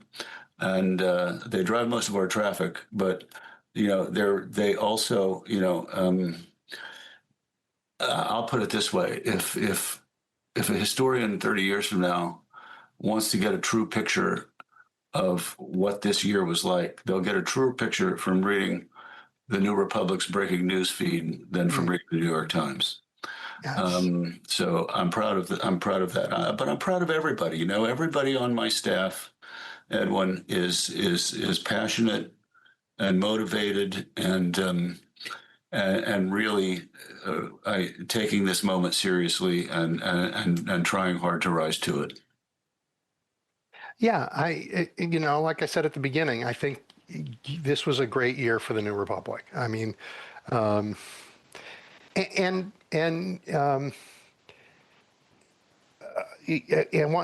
without taking anything away from the New Republic, you weren't alone. There are others who've risen to the occasion, many who haven't. But the ones who have gave courage to lots and lots of people. Because, what these autocrats, they want you to think you're alone out there, that no one thinks like you think, that everyone understands that just letting them do what they do is the only sensible way to move forward. And it turns out that, honest reporting is still the best way that people know, I'm not alone. And that maybe they don't have all the answers. Yeah, and it's very important to give people that lifeline, Yeah. And the most gratifying responses that I receive from readers for my own stuff that I write is when someone says, something like, "Thank goodness someone's out there saying this. I was thinking this, but you put it so well. Thank you. I'm glad you're out there." That's all I want to hear. Yep. And I'm sure you have similar reactions. I do. You also have written, and you wrote a whole book about it, about ways the American economy can better serve Americans. And Joe Biden was moving in that direction to finally address this vacuum that's pulling money from ordinary Americans to the richest Americans. And Trump turned off the vacuum, or turned on doubled down on the vacuum. I think so much so that we may actually get a move towards a different kind of economics when Democrats finally come back in. Well, I hope so. I just think the abuses in the direction of let's just take all the wealth and give it to a few people are so big now that there's going to be a reaction. And that's and when you get there, it helps that people like you've written the books about it, because there's a path we can follow. Yeah, there is, and I think it's clear. And I'm actually just today, I was starting to write a piece. It's not going to appear until the March issue of the New Republic, but because of the holidays, I want to write it early. So perhaps we'll talk about it when it comes out. But it's digging into exactly these issues that you just raised. Yeah, I'm so glad. I will say here, unfortunately, Edwin, like, not all Democrats are on this train. Some Democrats, they take crypto money, they take tech money, they take money from these guys. But it's not even just the campaign donations. The Democrats don't really have the stomach. A lot of them, many of them do. Some of them do. People know who does from watching the news. But a lot of them just don't have the stomach for taking on fight on behalf of working people who are getting screwed by people who are jacking up prices on them, charging them crazy, indecipherable fees for this and that. Mm-hmm. Monopolizing the number of hospital beds in town, Mm-hmm. and so on and so on and so on.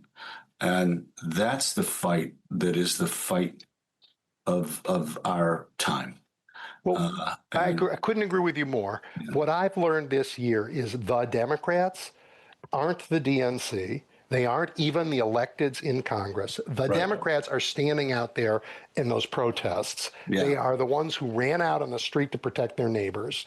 They are lots and lots of Americans. And guess what we're proving this year? We have the stomach to fight. Yeah. And we will find the politicians who will do it with us. Yeah. Yeah. Yeah, we will. Yep.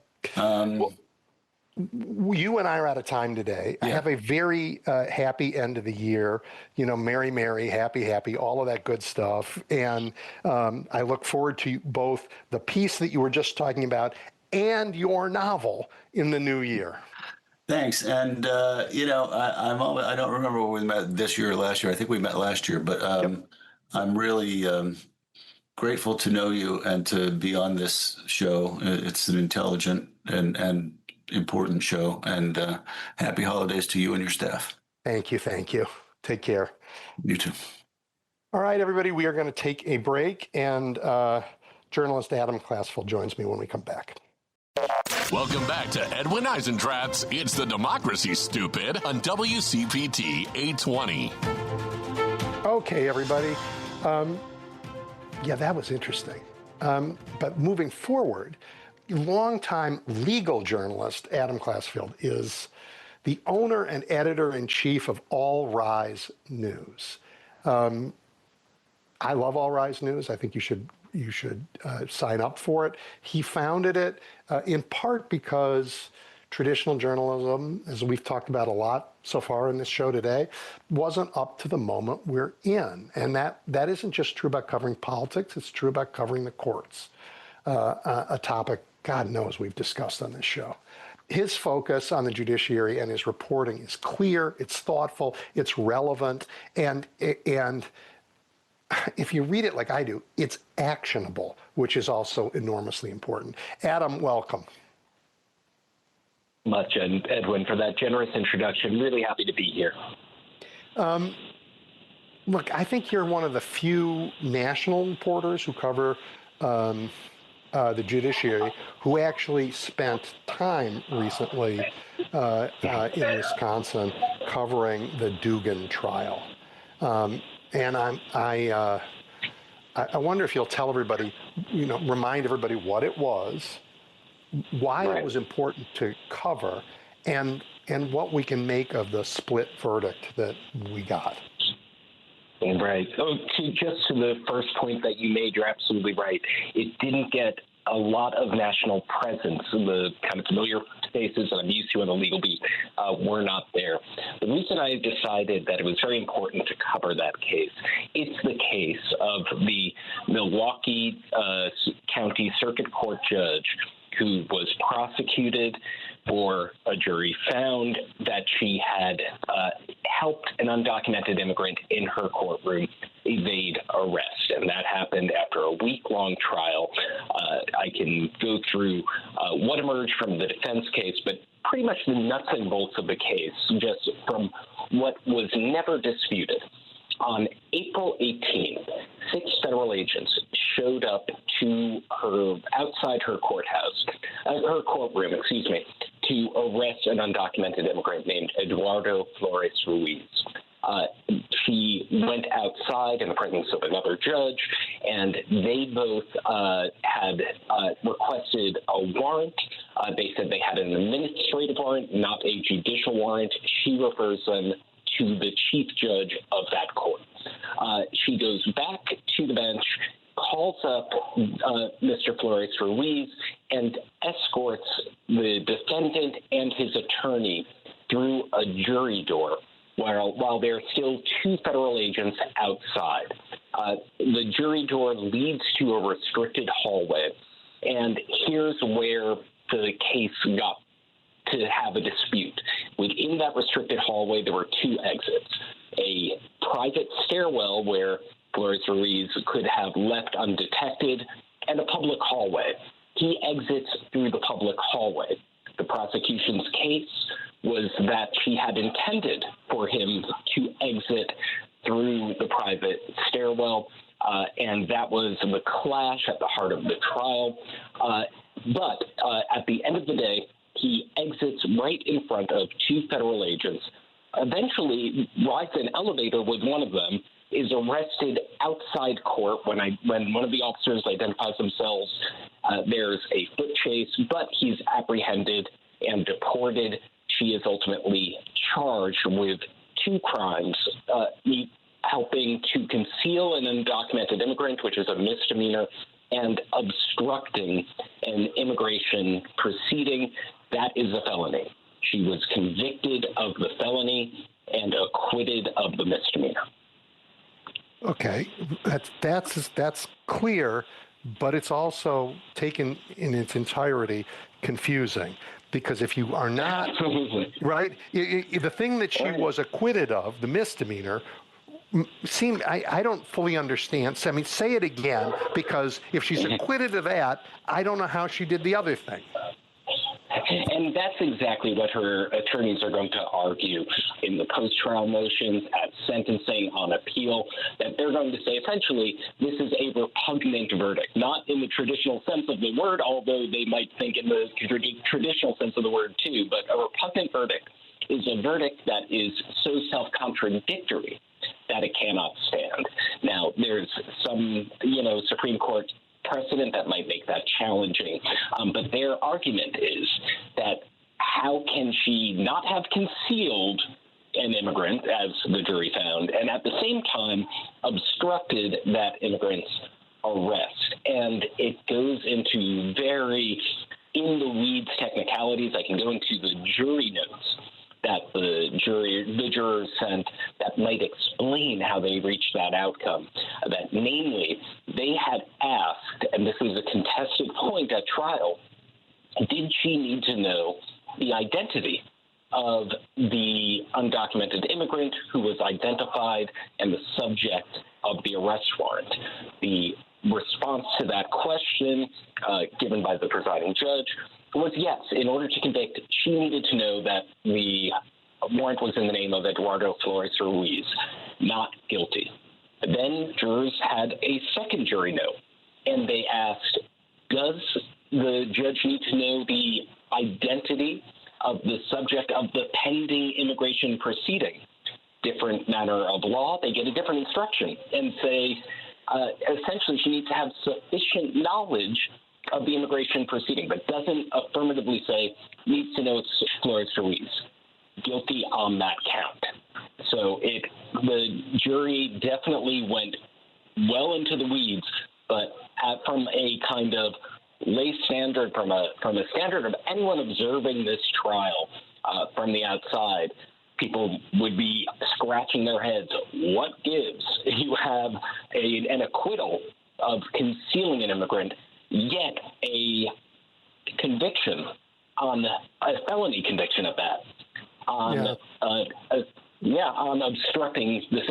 arrest. Well, I respect juries and the work that jurors do. I don't want to second guess yet this, but I find it very odd. But I also find the whole prosecution deeply troubling. And I don't want to I don't want to. I don't want to guess this. I assume there was some reason that you chose to actually pay attention to this trial more than the facts of this particular trial, but what it means for the independence of the judiciary more broadly. 100%. I mean, there are plenty of trials in New York. I am here in Milwaukee because this case has plenty it has cast a long shadow on the independence of state judiciaries when federal agents want to go into a state courthouse. As a matter of fact, one of the interesting things at trial, we got a little bit of. I want to interrupt you just for 1 second, Adam, to ask you to speak a little more into the phone. I'm having a little trouble. Sorry, I'm. There we go. Yeah, can you hear Much me better. now? Okay. Yes. Terrific.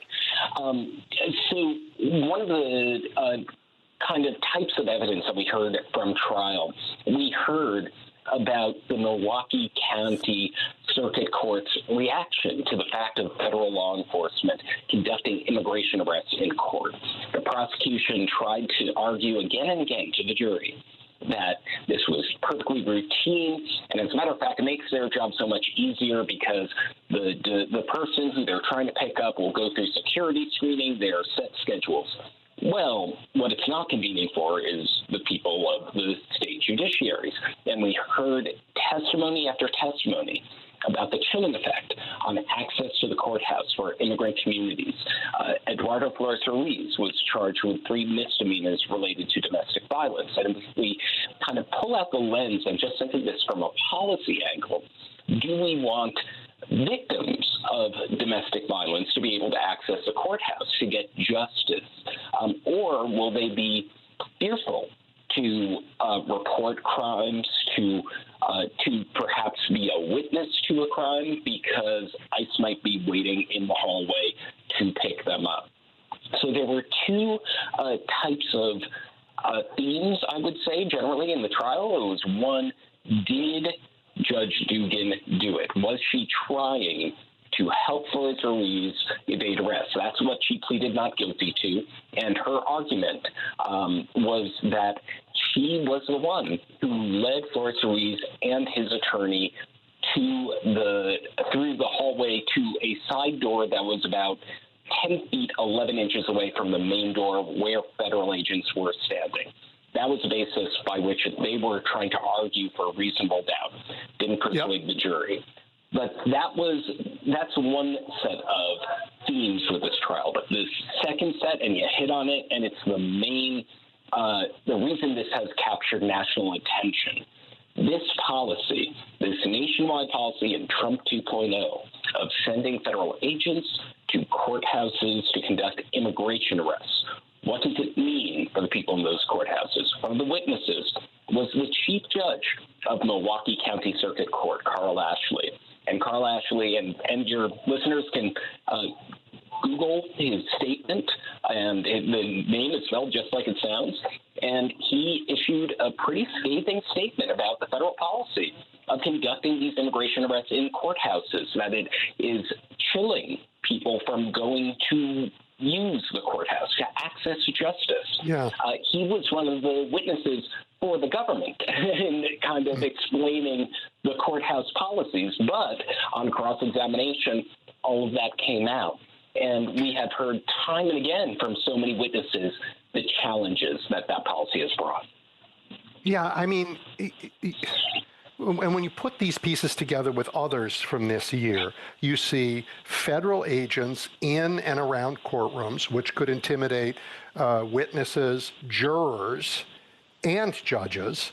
You see vigilantes tied to this administration actively threatening judges they don't like, threatening their children. This is an enormously, I mean, I am in awe of the judiciary generally for how it stood up to this really aggressive year of intimidation.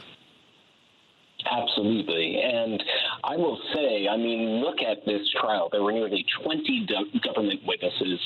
Between government and defense, maybe I think 4 judges testified at this trial, a number of attorneys, a court reporter. Imagine the atmosphere in, I don't know if Milwaukee County Circuit Court has a cafeteria, but one can only imagine it's very tense in there right now. And more to the point, any judge who is wondering, remember, I mean, one of the defenses at this trial was that Judge Dugan was, like many people, confused about the state of the law. Did she have the authority to control her courtroom in the manner that she saw fit? What were the limits of her power? The jury found she exceeded it. But as a result of her conviction, as a result of a felony conviction that potentially carries a 5-year sentence, one can only imagine that many judges in that courthouse and any other around the country courthouse. Yeah. Yes. This is a case with national attention. And the defense theme in opening statements was that this was a policy that sparked anxiety and paranoia and confusion. And one can imagine that atmosphere that has just descended as a result of this verdict is stretching from coast to coast. What did you feel when you heard the verdict read? Were you shocked? I got to, as I explained a little earlier, I heard the jury notes, and it was I had... When you heard what they heard, you were there for the testimony. Absolutely. But the jury notes gave an insight to where they were leaning. And when they answered those 2 questions, I thought that there was a real possibility of a split verdict. Why were they going so much in the weeds? Why were they diving into the statutory language? And we're very much paying attention to a point that you made earlier, Edwin. This was a jury that I would say did agree or disagree with the verdict. They were working hard. They were listening to the testimony.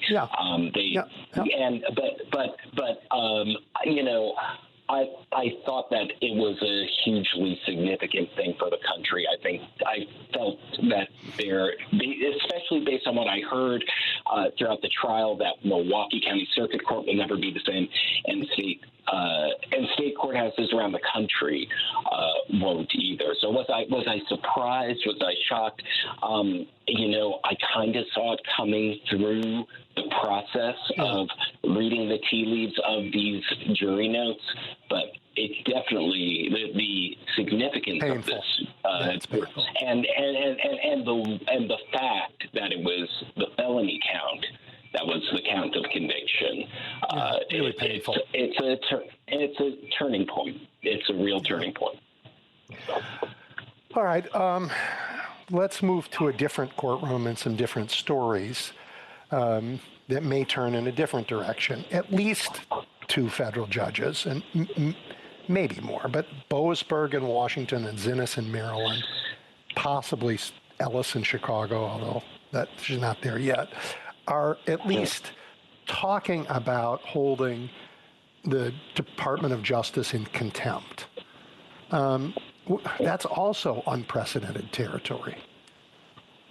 Right. I mean, I've been covering the courts for nearly 2 decades, and you always hear about the government's presumption of regularity. It's usually honored, and what is not common in Trump 2.0, this has really changed it because the misleading the court, lying to the court has become so routine, and the smoke and mirrors have become so routine that judges like Judge Zinnes, who you had mentioned, specifically said that the presumption of regularity has been destroyed. That is a quote that she said.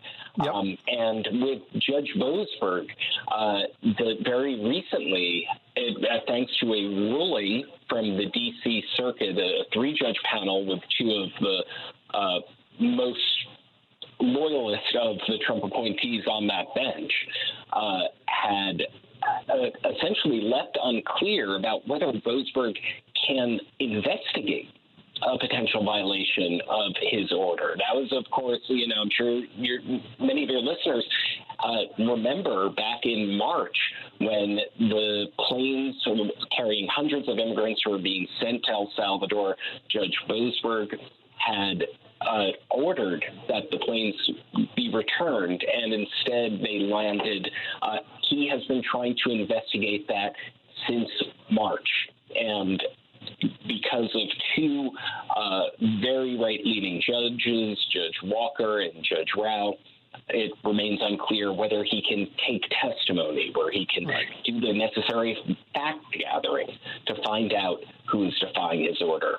I don't think so far. I think Judge Zini is really going to hammer into that very deliberately. She's been doing this for months, and she had recently ordered Kilmar Abrego Garcia released. I would also keep an eye on what's happening in Nashville, Tennessee, in the Middle District of Tennessee, because very recently, this is kind of breaking news from yesterday, I believe, that in the criminal case of Kilmar Abrego Garcia, his attorneys said that the attorneys for the government, going up to Todd Blanche, the Deputy Attorney General, former Trump personal criminal defense attorney, had misled the court. That for a long time they've been saying that the only person the buck stopped was the sitting U.S. attorney for the Middle District of Tennessee, and that he made the decision on the indictment. And they say that's not true, and that they were misleading the court, and at times under oath. Yeah, I mean, this is as weird and dangerous and unusual territory as the case in Wisconsin, in a different direction. But it all goes to, like, how will the independent judiciary that considers the facts and the law survive a moment where partisanship, at least for one side, is the only measure of truth. Right. And with Boasberg, you had mentioned the intimidation of the federal judiciary. And then we've seen with Boasberg how the Department of Justice filed a complaint against him in the D.C. Circuit, trying to accuse him of somehow having some sort of ethical violation in his presiding over the case. And, that is not going anywhere, because we already saw an en banc panel of that court essentially say that he did nothing wrong by a majority of that court. That said, it goes to show that, if you rule against us, you're going to hear clamoring from Congress saying, we want to impeach you. And on the kind of more shocking end of it, there's also the unprecedented number of threats, and largely against judges across the country who have ruled against Trump, including in federal judge in Chicago. Yep. Well, which is why I am, again, so proud of the judiciary, as I am of a lot of parts of America that have stood up to an unprecedented and unreasonable attack that we have not done enough to call out.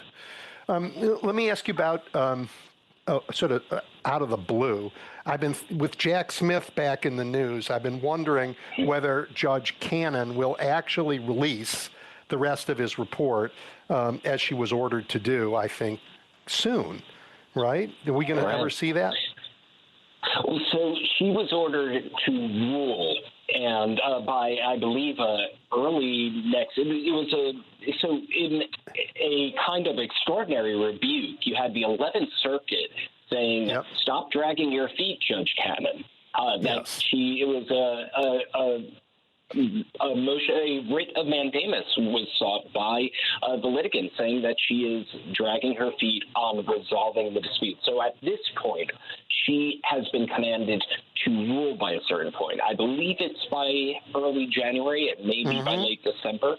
And so as the new year is coming in, listeners, look out for that. I mean, she may rule against disclosure of it, but then it gets to the appellate court, and she has not done well in the appellate court. She has not. Remember, you had panels in the 11th Circuit rebuke her twice during her handling of the investigation that preceded the filing of the classified documents case. And had her ruling dismissing the classified documents case actually been had a chance to go to the 11th Circuit, had the election gone differently, who knows if we would have seen another rebuke. But she has a defeated record. I think that's the opposite of undefeated. All defeats whenever a Trump-related case goes to the 11th Circuit. So stand by. It's coming to a head. That's interesting. Yeah. All right. And then there's, of course, our friends on the Supreme Court. They took birthright citizenship. I don't know why they took it, because there's no controversy. Every other court was pretty clear about this. Right. A fourth grader can read the Constitution and understand that particular sentence. I mean, maybe they took it just to be able to tell the president we're done with it. I mean, I can't imagine the chaos if they actually rule in the other direction. I do think they're likely to. I mean, I don't know this, but the tea leaves that the experts tell me they're likely to rule against the president on tariffs. Do you have any sense about that? I believe so. I having listened to those arguments, they did not go well for Trump's DOJ. They just did not. And as a matter of fact, even with birthright citizenship, one of the things that I spoke to people about that. I was wondering about that too. They did, as you noted, they didn't have to take the case. And what I keep hearing from folks is that remember, the birthright citizenship case came to them twice. And the first time, Casa v. Trump, they ruled essentially reining in universal injunctions and nationwide injunctions. And when they did that, they essentially forced the government to bring it back on appeal, because one of the major concerns, I think expressed by Sotomayor and others, was that why would the government ever appeal a case involving the taking away of someone's civil rights if they lose in a lower court? Because, if there are no more injunctions, what do you do about it? Exactly. So because they essentially forced that promise, and I think Judge Barrett wrote about that in a footnote, there was a little doubt that they would take it. And I think So most of the folks that I'm speaking to feel that's going to go the same way as tariffs. Now, the Supreme Court has ruled very much in favor of Trump on the emergency docket, but on these two cases, in my conversations with people, I have encountered a lot of confidence. Yeah, I mean, even when, as I expect they will, and you would know better than I, they rule to finally eliminate the Voting Rights Act, which I think they're close to do. I don't know that will overcome the damage to this administration that getting rid of his major initiative, tariffs, and ending the threat to denaturalize and get rid of 54 million people will do to his administration. So it's interesting. Absolutely. Those are two of the signature things that he won. And, to rewrite a constitutional amendment by executive fiat, a rebuke saying, no, constitutional amendments. You want to change the Constitution. The Constitution dictates how that's done. Well, but the Supreme Court has said we can change the Constitution. They've done it a bunch of times, this particular court. So, I do worry about them a little bit. Yeah. Hey, look, your work is great, and people should follow it. Talk a little bit about All Rise News and how people can see it, and and why they should. Thank you so much. Well, I really appreciate it. So All Rise News, you can find it by visiting www.allrisenews.com. I founded it earlier this year in April, just thinking that journalism, and particularly legal journalism, needs to take it up a notch in the Trump 2.0 era.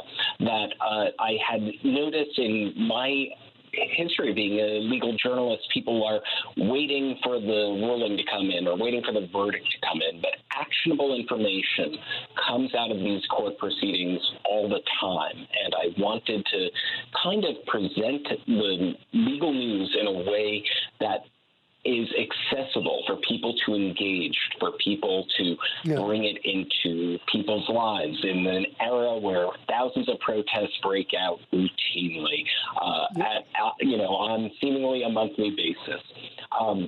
So it is about the law, yes, but it's also about civic engagement. So folks can at www.allrisenews.com. They can become a subscriber, and you can also find me on Substack. Well, Adam, at All Rise News. At All Rise News. Yeah, thank you for that. It was a pleasure talking to you. I hope we do it again. I hope so, too. It was an absolute pleasure. Great talking. Thank you. Bye. Bye. All right, everybody, we're going to take a break. We're going to take a quick break for the news, and when we come back, Norm Eisen joined me. I recorded it yesterday. I think you'll like it. Welcome back to Edwin Eisendrath's It's the Democracy, Stupid, on WCPT 820. Come on in. I got a real treat for you right now. As many of you know, I think 2025 will be the high watermark for American authoritarianism. Donald Trump is the most powerful president now we've ever had. But this is the year Americans learned we had power too. We got educated, we went to court, we organized, we fought back, we took care of each other. And next year we go from defense to offense. And high on the list of Americans who made that possible is Norman Eisen. He is the executive chair and co-founder of Democracy Defenders Fund, but saying that answers the question, Norm, what have you done for us lately? Because really, what a career and what a life, whether as an advisor to the president, special counsel to the president, or representing us as an ambassador or in your books. Your work has made America a better, safer, and more decent place. So I couldn't be happier to be having this end of year conversation with you.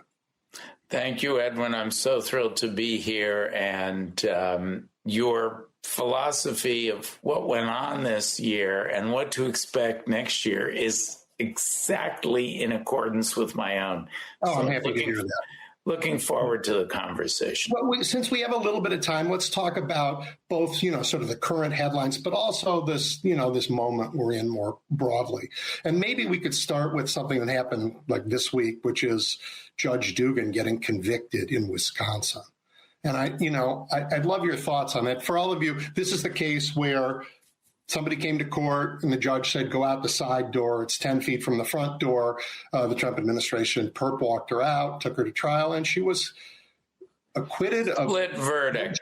She was acquitted on one, convicted on the other. And the fact that they were only able to achieve success on one of those counts is emblematic of the struggles that the Trump administration has had in its campaign of legal intimidation to reinforce the bullying of ICE.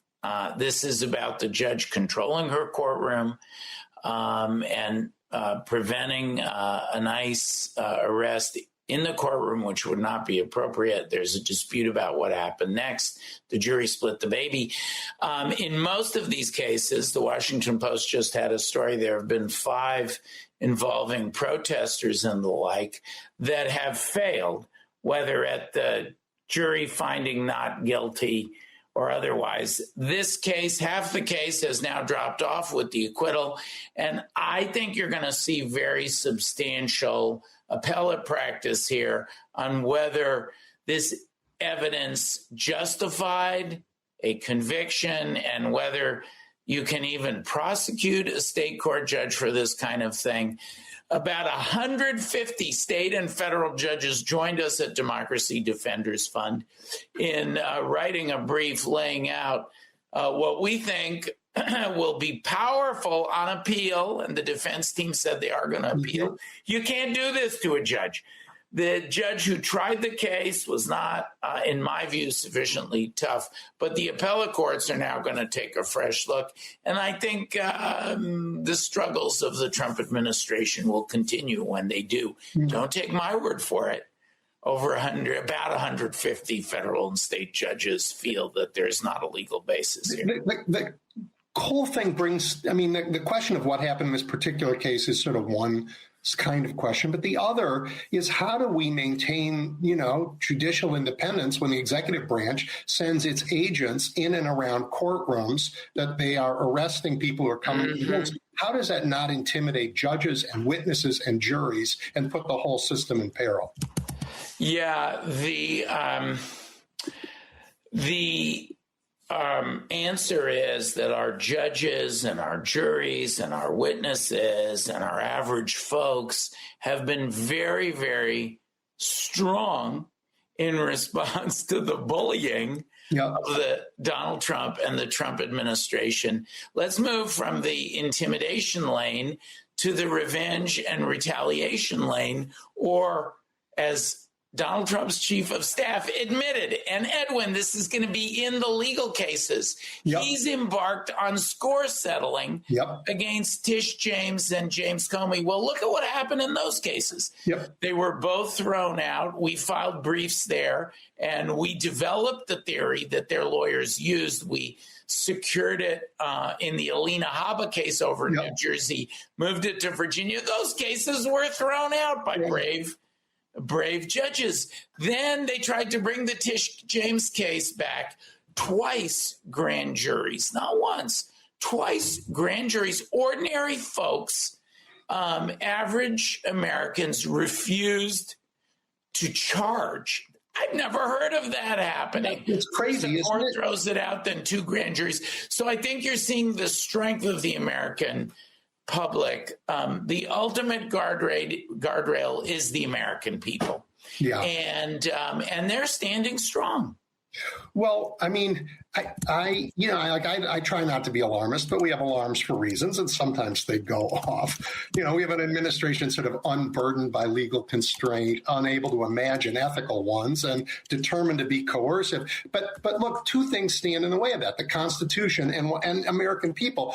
But Norm, the American people over time have sort of lost that muscle of organizing, and we're getting it back. But the only reason we have time to get it back is because of what you guys are doing in court. You're slowing them down and giving the rest of the country time to organize and be publicly brave again.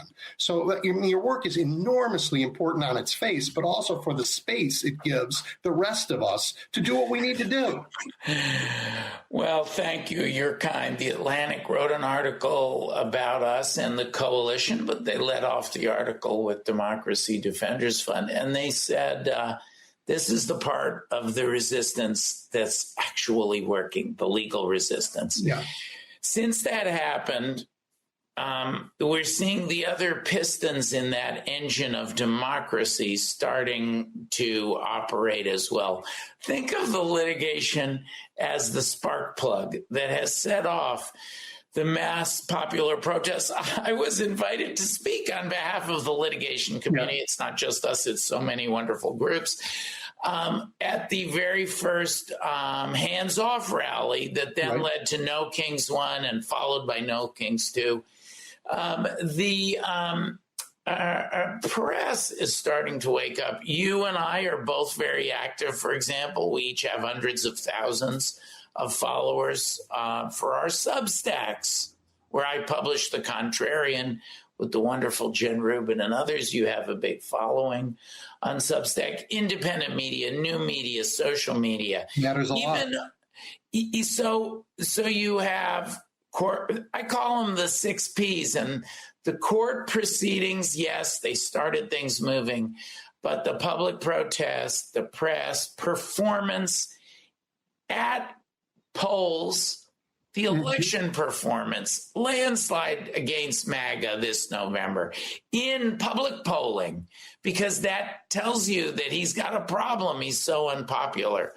The political leadership also has come along so far with, I think, really strong leadership in Congress, for example, the state AGs. Certainly, yeah. State AGs, your wonderful governor, Pritzker, your Mayor Johnson, they fought Trump's National Guard deployment, and it's been many weeks. They've won, and the Supreme Court hasn't so far stopped it. So stop the win. So I'm seeing signs of life everywhere, sparked by the litigation. But let's talk about that. What happens in Chicago is still happening here. This gave opportunity for leadership, not just from the political class, but from everybody. And citizens stood up. And I think Chicago is Trump's Waterloo. You know, we figured out how to push back here, not just legally, but on our streets. And that's a model that's being followed. But Greg Bovino went to court and lied. And the judge here, Judge Ellis, said, "You're lying to me." This, Norm, I don't understand this. The things that were shown to be false in court ended up in John Sauer's plea to the Supreme Court. John Sauer is going to the Supreme Court alleging things that have been proven to be false. How is that possible? Let me say it differently. No, I want to answer. No, yeah. I want to answer. Every Solicitor General gets a little bit of special treatment by the Supreme Court. But you know the old saying, give him an inch, he'll take a mile. Mm-hmm. That's what Sauer has done. And he's going to pay the price, Edwin. There's been a lot of bad things that have happened on the shadow docket. But there's a series of cases. We have multiple cases at SCOTUS now. We filed a brief on behalf of conservatives. In the tariffs case, I think that those lies are going to come back to haunt the Trump administration. That may be one of the most important cases and the most painful for Donald Trump in the whole panoply of the hundreds of cases that have been filed this year. So, and there's more. We have the birthright citizenship case. I think Donald Trump is going to lose that up at the Supreme Court. We have a bunch of other big cases coming where he's going to, I believe, lose. So that's the price of those lies. And even if they don't say to him on the bench, "You liar," they're going to make him pay in those cases. I hope so, because at stake is whether facts and the law still matter in court or whether political persuasion is the only thing that matters. It still matters. Donald Trump has lost hundreds of cases, and the Supreme Court only messes with a small fraction of those. Right. About 10%. So 90% of his losses have stopped his bad behavior. We literally get a court order almost every day stopping some or another bad action by Donald Trump. Yeah. And mostly he is stopped, although, you know, they told ICE not to continue to tear gas neighborhoods here, and they continued to tear gas neighborhoods. So I think it's enormously important work, but the rest of us have to do ours too. We do.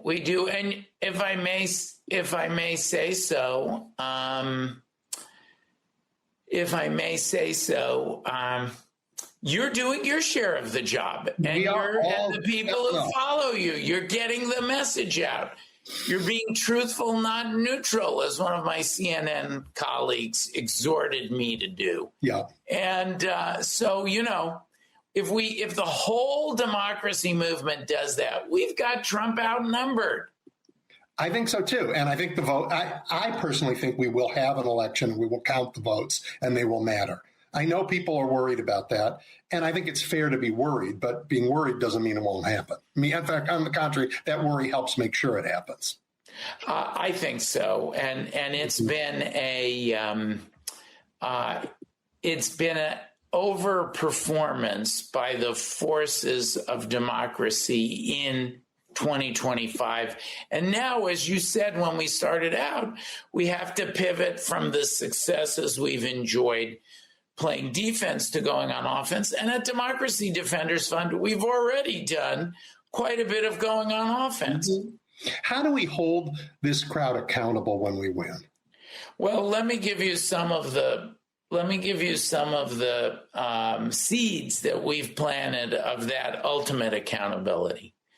They kidnapped and abducted, against court orders, hundreds of Venezuelan men to CICOT.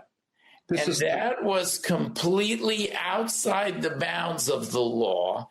This was There's a contempt proceeding about that, isn't there? But that's not enough. I think those individuals have got, like, if anybody who's kidnapped, you have recourse. We've started that. That's great. We filed the first claim by an innocent. He's a barber. Yep. He didn't have a gang tattoo. He had a tattoo for his family.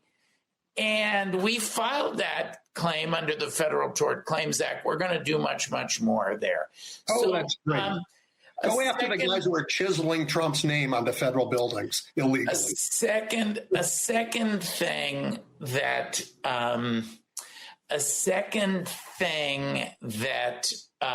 that we have done is we've started to target others who are acting illegally. I referred to this. Alina Habba, Trump's crony. He plugged her in New Jersey. She said she was there for improper purposes for an acting U.S. attorney to help turn the state red. You're not allowed to do that. Her appointment was completely illegal. It didn't follow the law when you put a U.S. attorney there. We went to court, sued. We got her disqualified. She's now been pushed out. As that same theory we helped push on Lindsay Halligan and Tish James and James Comey's lawyers. We supported them with the brief.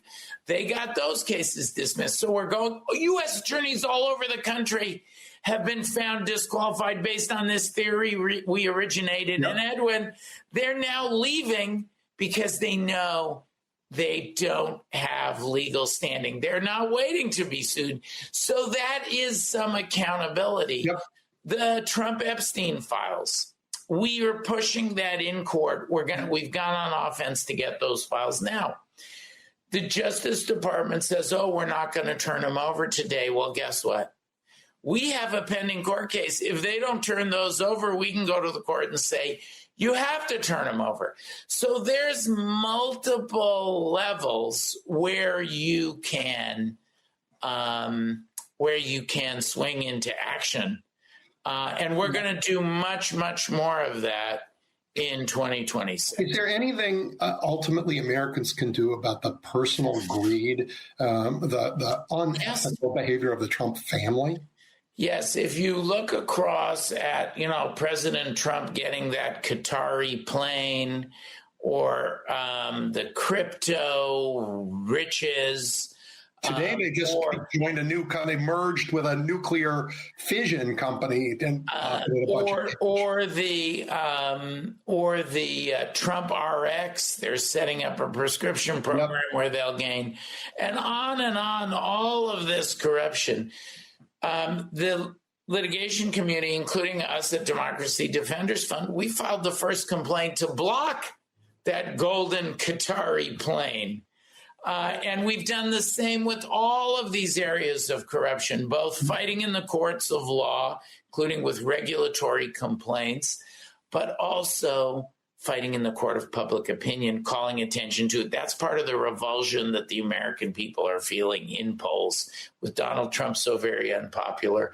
And then on the point of holding people personally accountable, we were also the first to point out that the lawyers who are giving the opinions that you can do these boat strikes, which experts say amount to murder, there's no legal basis. We have filed an ethics complaint that can be the basis to go after those lawyers acting illegitimately. So accountability is coming, and then these are all seeds that are being planted that can be followed up on when the pro-democracy forces attain power. I'm eager to water those seeds. I think the country is, Norm, I think Mar-a-Lago, I've said this a lot, should be the next Smithsonian Museum for American Fascism.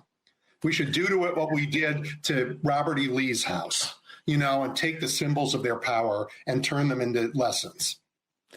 The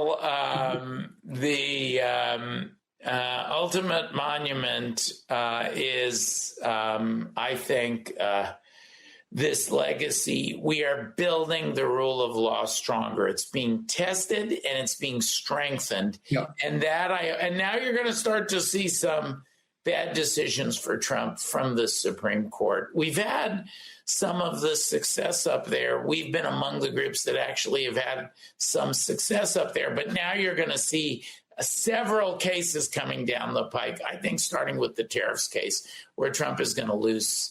That's going to be and that helps. Chaos for them. Well, we have to be ready. Yeah. What did you think of his charming primetime speech where he went out to woo Americans? Yeah, it was like a marriage counseling session in which he was complaining about why doesn't his spouse love him, and only the complainer is allowed to talk for the entire session. Yeah, I mean, like he was berating us that we don't appreciate him enough. For 20 minutes. What a waste of time and airspace. You're involved in very serious stuff. And yet you are a happy warrior. I mean, that comes across. And I like to think so. I mean, Americans don't want to be yelled at all the time. We want to be part of something we like. And honestly, as a lifelong Democrat, I used to notice that the Republicans were sometimes more fun than we are. But that's not true anymore. They're just angry. Yeah, it's tone at the top.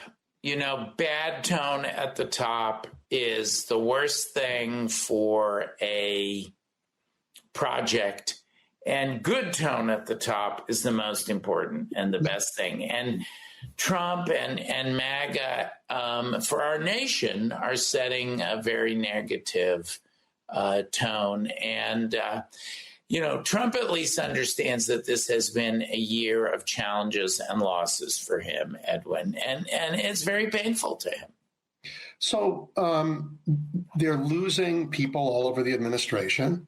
They're losing people. I mean, what's gone on in justice and in the FBI is terrifying to me, where they're hemorrhaging talent. But now they're starting to hemorrhage their acts, too. So... right? Yeah. And so I don't know. I mean, I'm sort of glad they found the guy who committed this atrocity at Brown, but they found him because he was dead and in a box. I don't know that I have confidence. I don't think you can give too much credit. I credit the state law enforcement authorities. And of course, Kash Patel's false announcement earlier didn't do any good. That when they had a person of interest who turned out not to be the perpetrator. Look, I think you are starting to see some fracturing of the MAGA coalition. Mm-hmm. It has a long way to go, but when Mike Johnson loses on the Epstein files, loses on health care, the signature issue, when former Trump allies like Marjorie Taylor Greene break with him, leave Congress, one vote less for Mike Johnson. When you have bipartisan concern and investigation of these, I believe, illegal boat strikes, when you have extreme public unpopularity, all of that raises serious questions. And just putting on my 501c4 Democracy Defenders Action hat for a minute, when you look at these electoral outcomes, wow, that is really a warning shot, an alarm, loud alarm going off for Trump and his allies. So we'll see. They're in panic mode. I agree with you. And as we get closer and closer to the midterms, we're going to see that panic.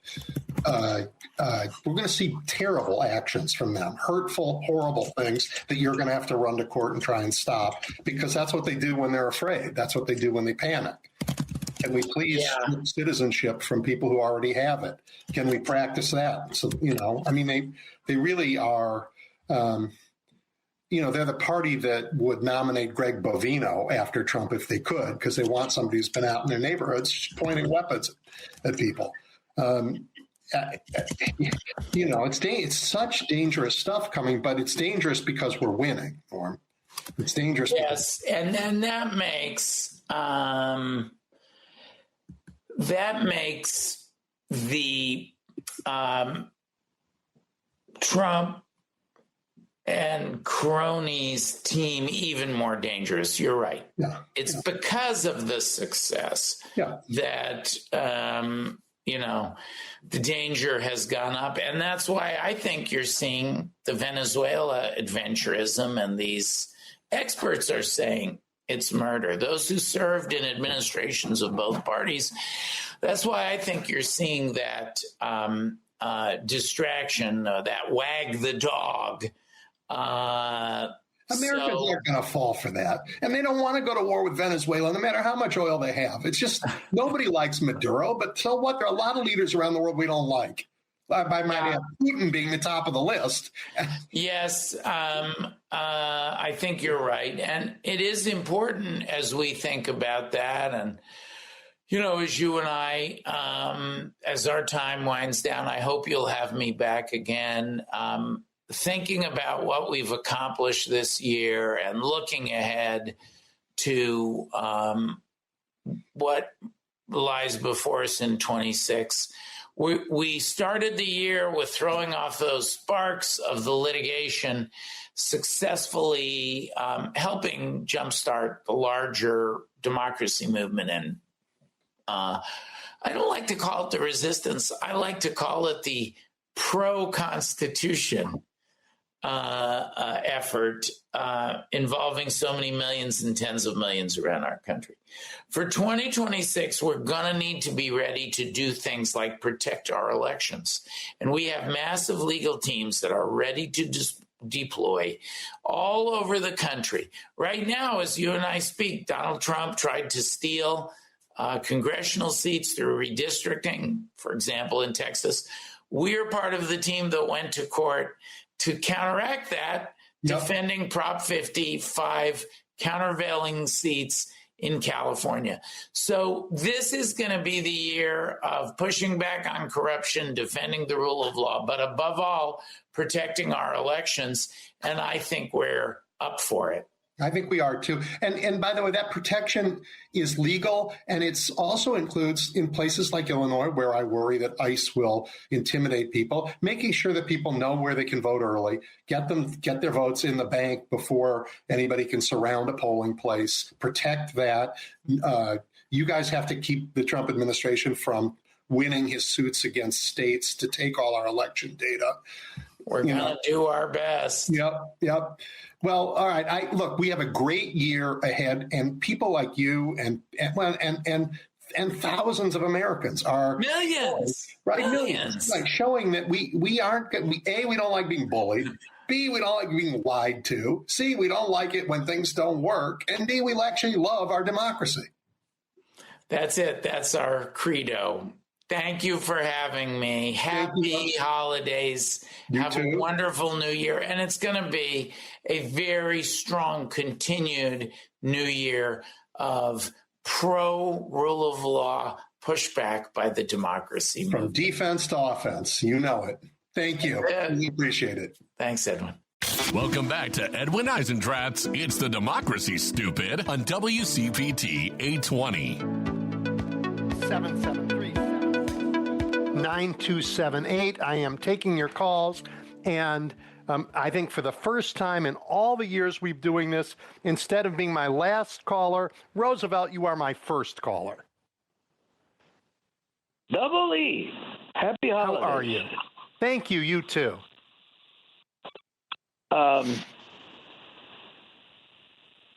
So this thing going on in Venezuela, there is no doubt that what the Trump administration is criminal. In my opinion, it's murder.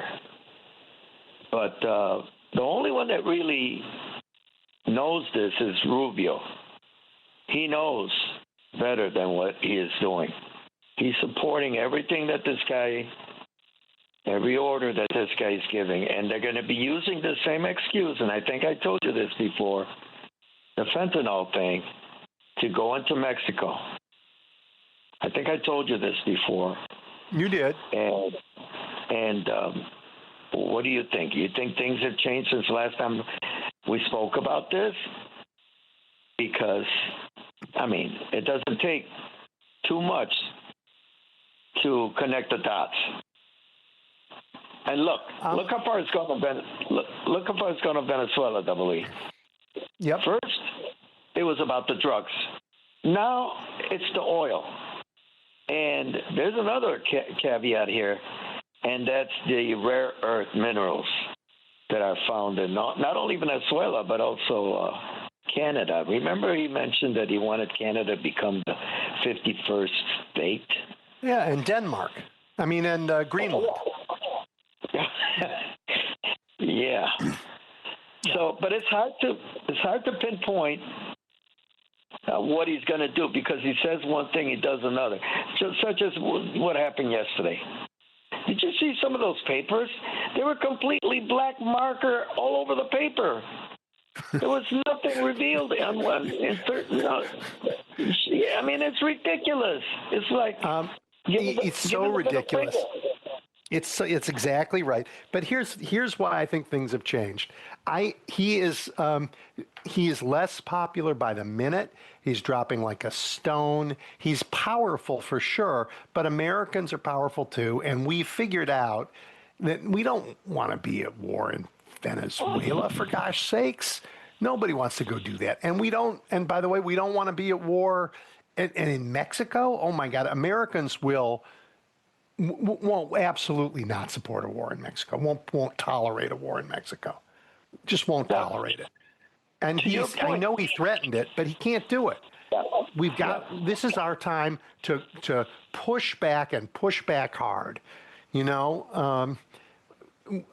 He has caused such damage, not just, to our country, but around the world. I just think of all of the people who have died because of, it's not like we're suffering from the amount of foreign aid that we have in our budget, but it kept millions of people alive, and he didn't care, right? Didn't care, he and his Doge guys. So the damage is real, but it's time to say enough and win back Congress, and then win back the White House, and then pass the laws that we need to make sure we never go through this again. And this includes the transfer of all that money to just a handful of would-be rulers, Yeah, and following in your points that you just mentioned, there are people that have fallen off of the cart, meaning Stefanik and the other guy, Bongino, what's his name? Yeah, Bongino. Right? Bongino. And Marjorie Taylor Greene, Marjorie Taylor Greene. But for different reasons. I believe that's because of the Epstein files. But there are people that are, like the generals. So you made a good point. A couple of weeks ago, the generals. And to prove your point, his numbers are going down. As a matter of fact, it's the opposite of the numbers in Mexico with Sheinbaum, President Sheinbaum. So, that is a good sign, and it takes a while, and I know it didn't take him a long time.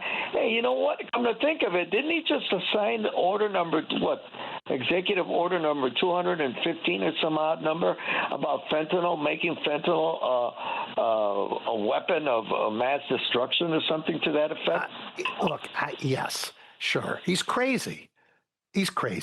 And he's trying to give himself all kinds of legal justifications, but the bloom is off the rose here. And when the Supreme Court, ends his tariffs, it's going to be utter chaos. Utter chaos. Pam Bondi, the worst. I don't know, the worst. They're so terrible. RFK Jr. killing people left and right. It's just, we have a lot of rebuilding to do, and we have to get rid of these people and put some serious ones in charge. Anyway, Roosevelt, have a lovely end of the year. Merry Christmas. Happy New Year. I'm going to move on to get through because I got a lot of people who want to call, but I really appreciate your part of this community. Thank you. Yep. And eat as much as you want. Unfortunately, I usually do. All right, Jim, you're next. Yeah. Hi, Edwin. Edwin? I'm here. Hello. Yeah, hello, Edwin. Yes, the Grand Old Party, in my mind, is in denial of everything, modernity especially, denying climate science, denying that LGBTQ people exist, denying that the real motive for immigration isn't their criminals coming. The only criminals that I can understand are his sons. His son just has got a $6 billion nuclear power plant on the drawing board, but he doesn't know where he's going to put it. He'll probably put it behind the White House. He's also got 2 lucrative contracts, insane contracts from the Pentagon. But apparently the Grand Old Party just turns a blind eye to that. And just they can't exist. You can't exist like this. You can't deny. You can't call intelligent conversation fake news, or people coming to conclusions that are moving the civilization forward and going into complete denial over it. I mean, they're in denial. What do you think? I think they're in complete denial. They're in panic mode. They're in their bunker, but they've had, look, this year, I can use a World War II analogy with you, because you paid attention. This is like 1942 for these guys. In 1942, they thought they could take everything, and so they went for Stalingrad. And you know what? They lost. And after that, the Red Army was heading to Berlin. And in the Pacific, we won the Battle of Midway. And after that, we were heading to Japan. And in Africa, Rommel, was off buying shoes for his wife, and his army and his guys lost. And that was it. We're coming up in the underbelly of Europe after that. So, they didn't know it in Berlin, right? They still thought they were on top of the world. Right. Yeah. But Edwin, it's funny you mentioned that, because I was going to use that analogy myself. I was going to say April of 1945, in the bunker with Adolf himself and the suicides committed around him. Yeah, well, we're not there yet. We're close. We are in 42. Yeah. Yeah. Okay. Good. That gives me 3 years, Edwin. And anyway, you have a terrific holiday. You and yours, Edwin. Thank you very much. Thank you, Jim. Same to you. Yep. All right, Dave, you're next. Hey, Edwin. Happy Hanukkah to you, buddy. Thank you very much. Talking on that, like on the Venezuela, you remember when President Jimmy Carter used to get the gas and the oil from Mexico and Venezuela? And Sure. then when Rip Van Reagan comes in, he says, we don't want that cheap Mexican gas and that one. And so where did he go get our country's lifeblood? The Mideast and Saudi Arabia. Now Trump's using his gunboat diplomacy with a blockade even. And ain't a blockade usually to stop ships from coming in and not ships leaving the country? But it's an economic blockade for sure. Yeah. But he got those ghost ships, that I read where they've been about 1 million barrels of oil exported a daily and 850,000 barrels of this, 80% go to China. Yeah. And 15 to 17% go to us, the U.S., and then what's left, goes to Cuba. And you think if North Korea had oil or lithium, you'd think he'd be bombing the heck out of there too, wouldn't he? But it's a little bit too cold and stuff over there. They all like these warm climates and that. But another thing I was going to mention about, I was reading on, I had to get my tire fixed the other day, and they had this Cook County Chronicle in there, one of these free handout things or whatever. Yeah. And they talked about the 3 Senate candidates were discussing. And I'll touch base on just a couple there. That the health care Says both Stratton and Kelly say they support the concept of Medicare for all, which would establish a single-payer government-run health insurance program that all Americans would have access to.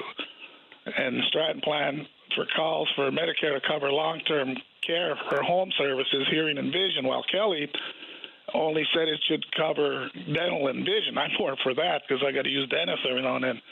And Kelly also wanted to expand Affordable Care Act eligibility to more middle-class Americans and increase tax credits available under the act, though many credits are going to expire at the end of the year. Krishnamurthy, my boy, his plan does not indicate he supports the Medicare for All plan popular amongst many progressive Democrats. Instead, he calls for allowing Medicare to negotiate prices for more drugs each year and for passing legislation to regulate pharmacy benefit managers in hopes of reducing, now. But then the other one here with taxes, it says, Kelly's plan calls for establishing a minimum tax on people with an annual net worth of $100 million or more and lifting the cap on Social Security taxes.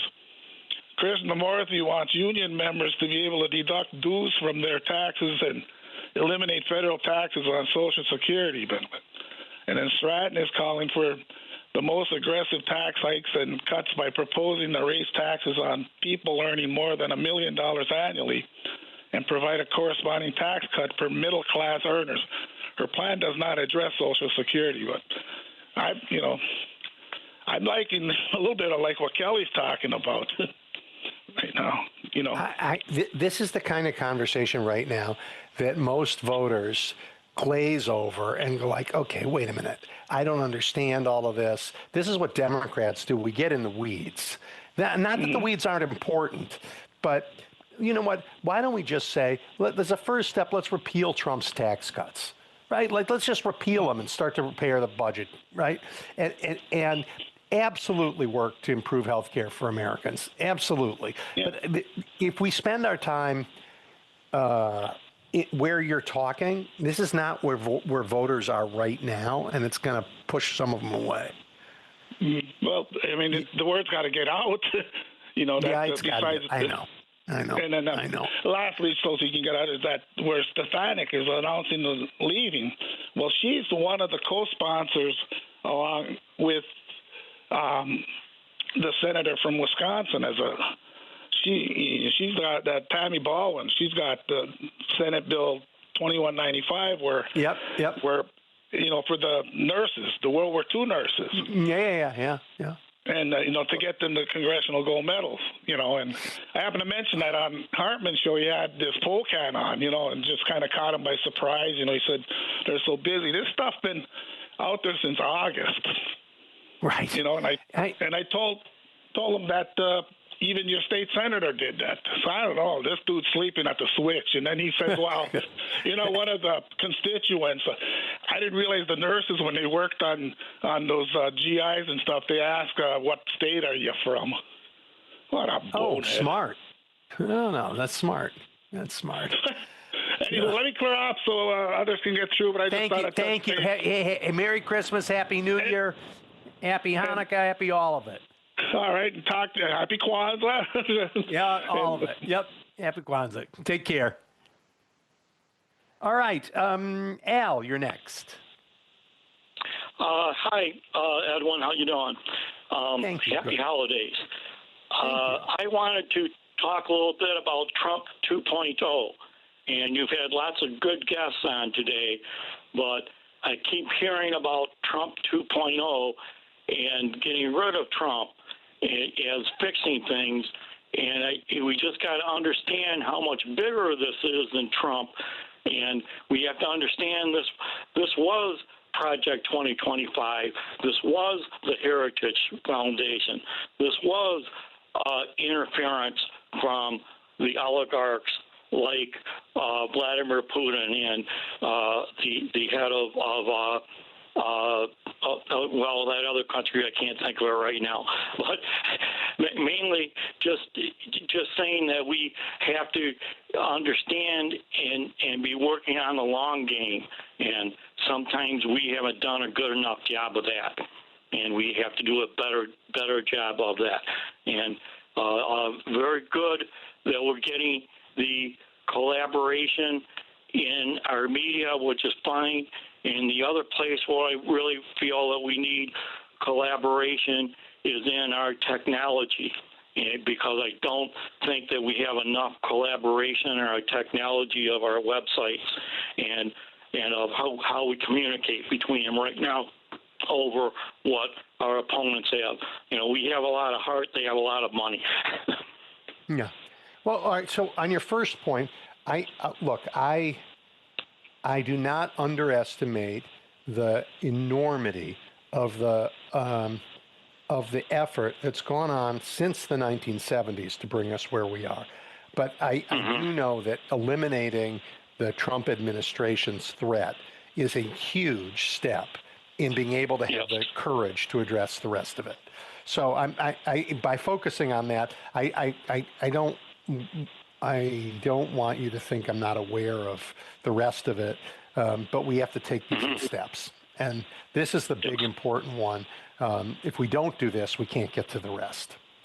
But I'm confident we will. So I hear you on that. And I agree with you that in the for reasons that are hard for me to fully fathom, the tech world has made its decision about who it wants to support, and that is not the people of the United States. That is this notion of that there is some group that knows better than the rest of us that should be in charge of all the rest of us. I really worry about those, the AI companies, the crypto companies, all the ones that have decided it's okay to bribe this administration and for power. Because the technology is really important. I don't want to hamper new technologies that the country's going to need. On the other hand, the folks who play the bribe game and do not understand that they're here to help build a great democracy together, there's going to be a price to pay after we win. So. Yeah, and I'm just saying also that we as the progressives have to work a little harder to collaborate our technology, and we have to work harder to collaborate. Period. We tend to lose our temper with each other more than we do with the other side. Well, understood. Okay, very good. And then, we could get into Turning Point and Turning Point USA and the America's conference they're having right now, and how organized they are and how they are affecting so many young people and are out there with lots of money and having. I'm glad you brought that up, Al. I'm glad you brought that up because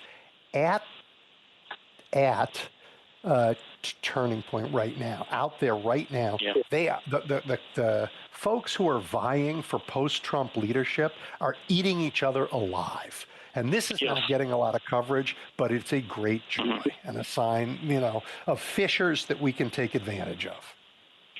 Yeah, correct, and I agree. But the money and the effort they are putting out there, we just in one of the suburbs, another Turning Point office showed up, and and it's just the for just the few votes that they're getting, they sure have an organization to affect the minds of all the young people, and not just the young people. Anybody in the Christian nationalists. Yep. I mean, our faith community has to step up and say that you can, you know what? It turns out you can believe in God and believe in treating others as you would have yourself treated too. That's a good message for the end of the year, isn't it? Yeah. Yes. We need more collaboration in our faith community. Yeah. Thank you so much, Al, and enjoy the end of the year, and we will talk in the new year. Thank you. Okay. Yeah, bye-bye. Bye. All right, Paul, I think it's likely you will be my last guest of the year.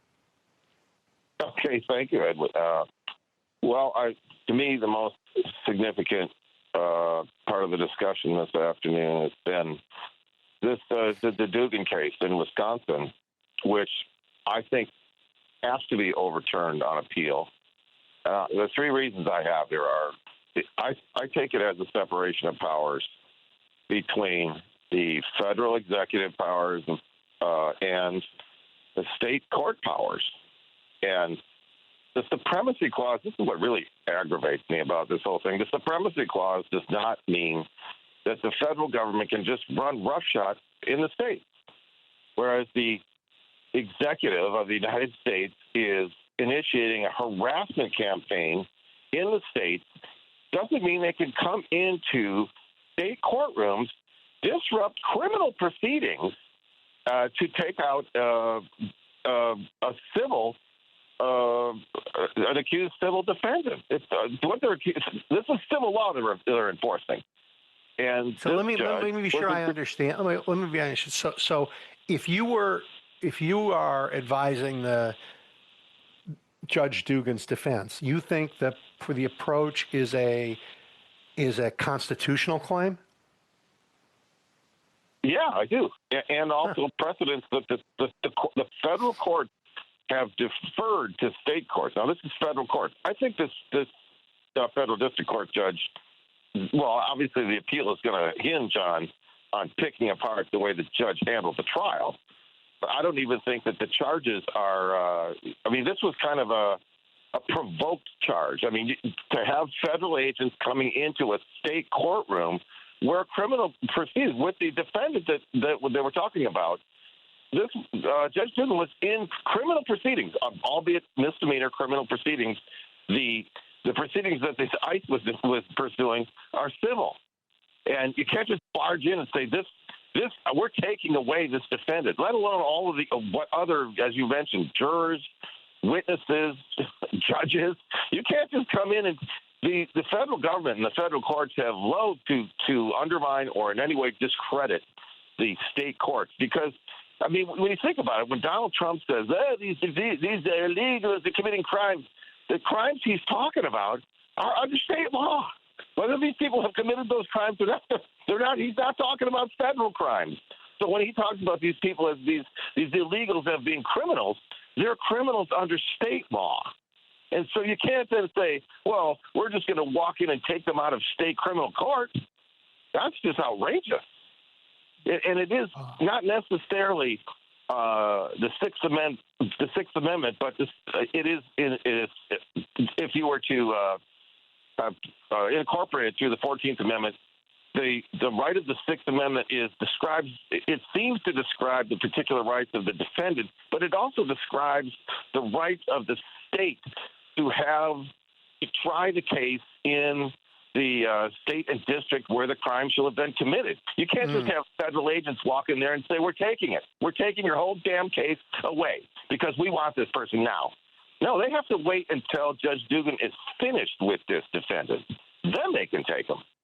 And if Judge Dugan sentenced that defendant to, it's okay, misdemeanor, domestic violence, so under a year, say Judge Dugan sentenced this person to, 3, 4, 6 months in prison. In jail in Wisconsin, in state court, in state prison.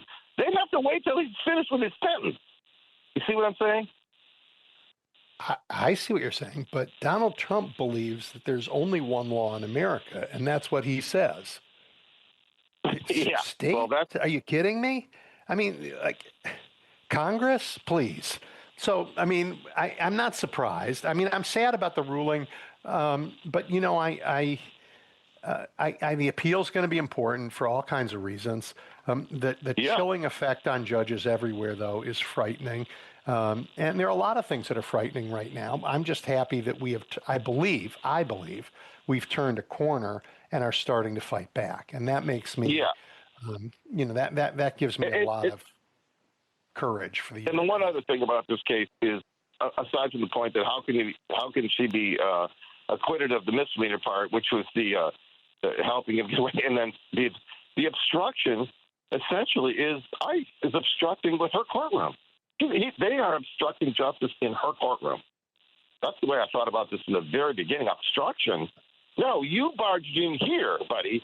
ICE, you barged in here and obstructed proceedings in this courtroom.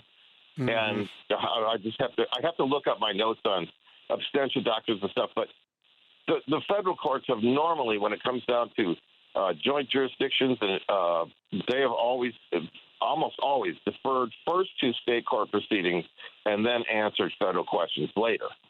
So I just find the whole act, and well, of course, ICE has done nothing but violate the Constitution and break the law.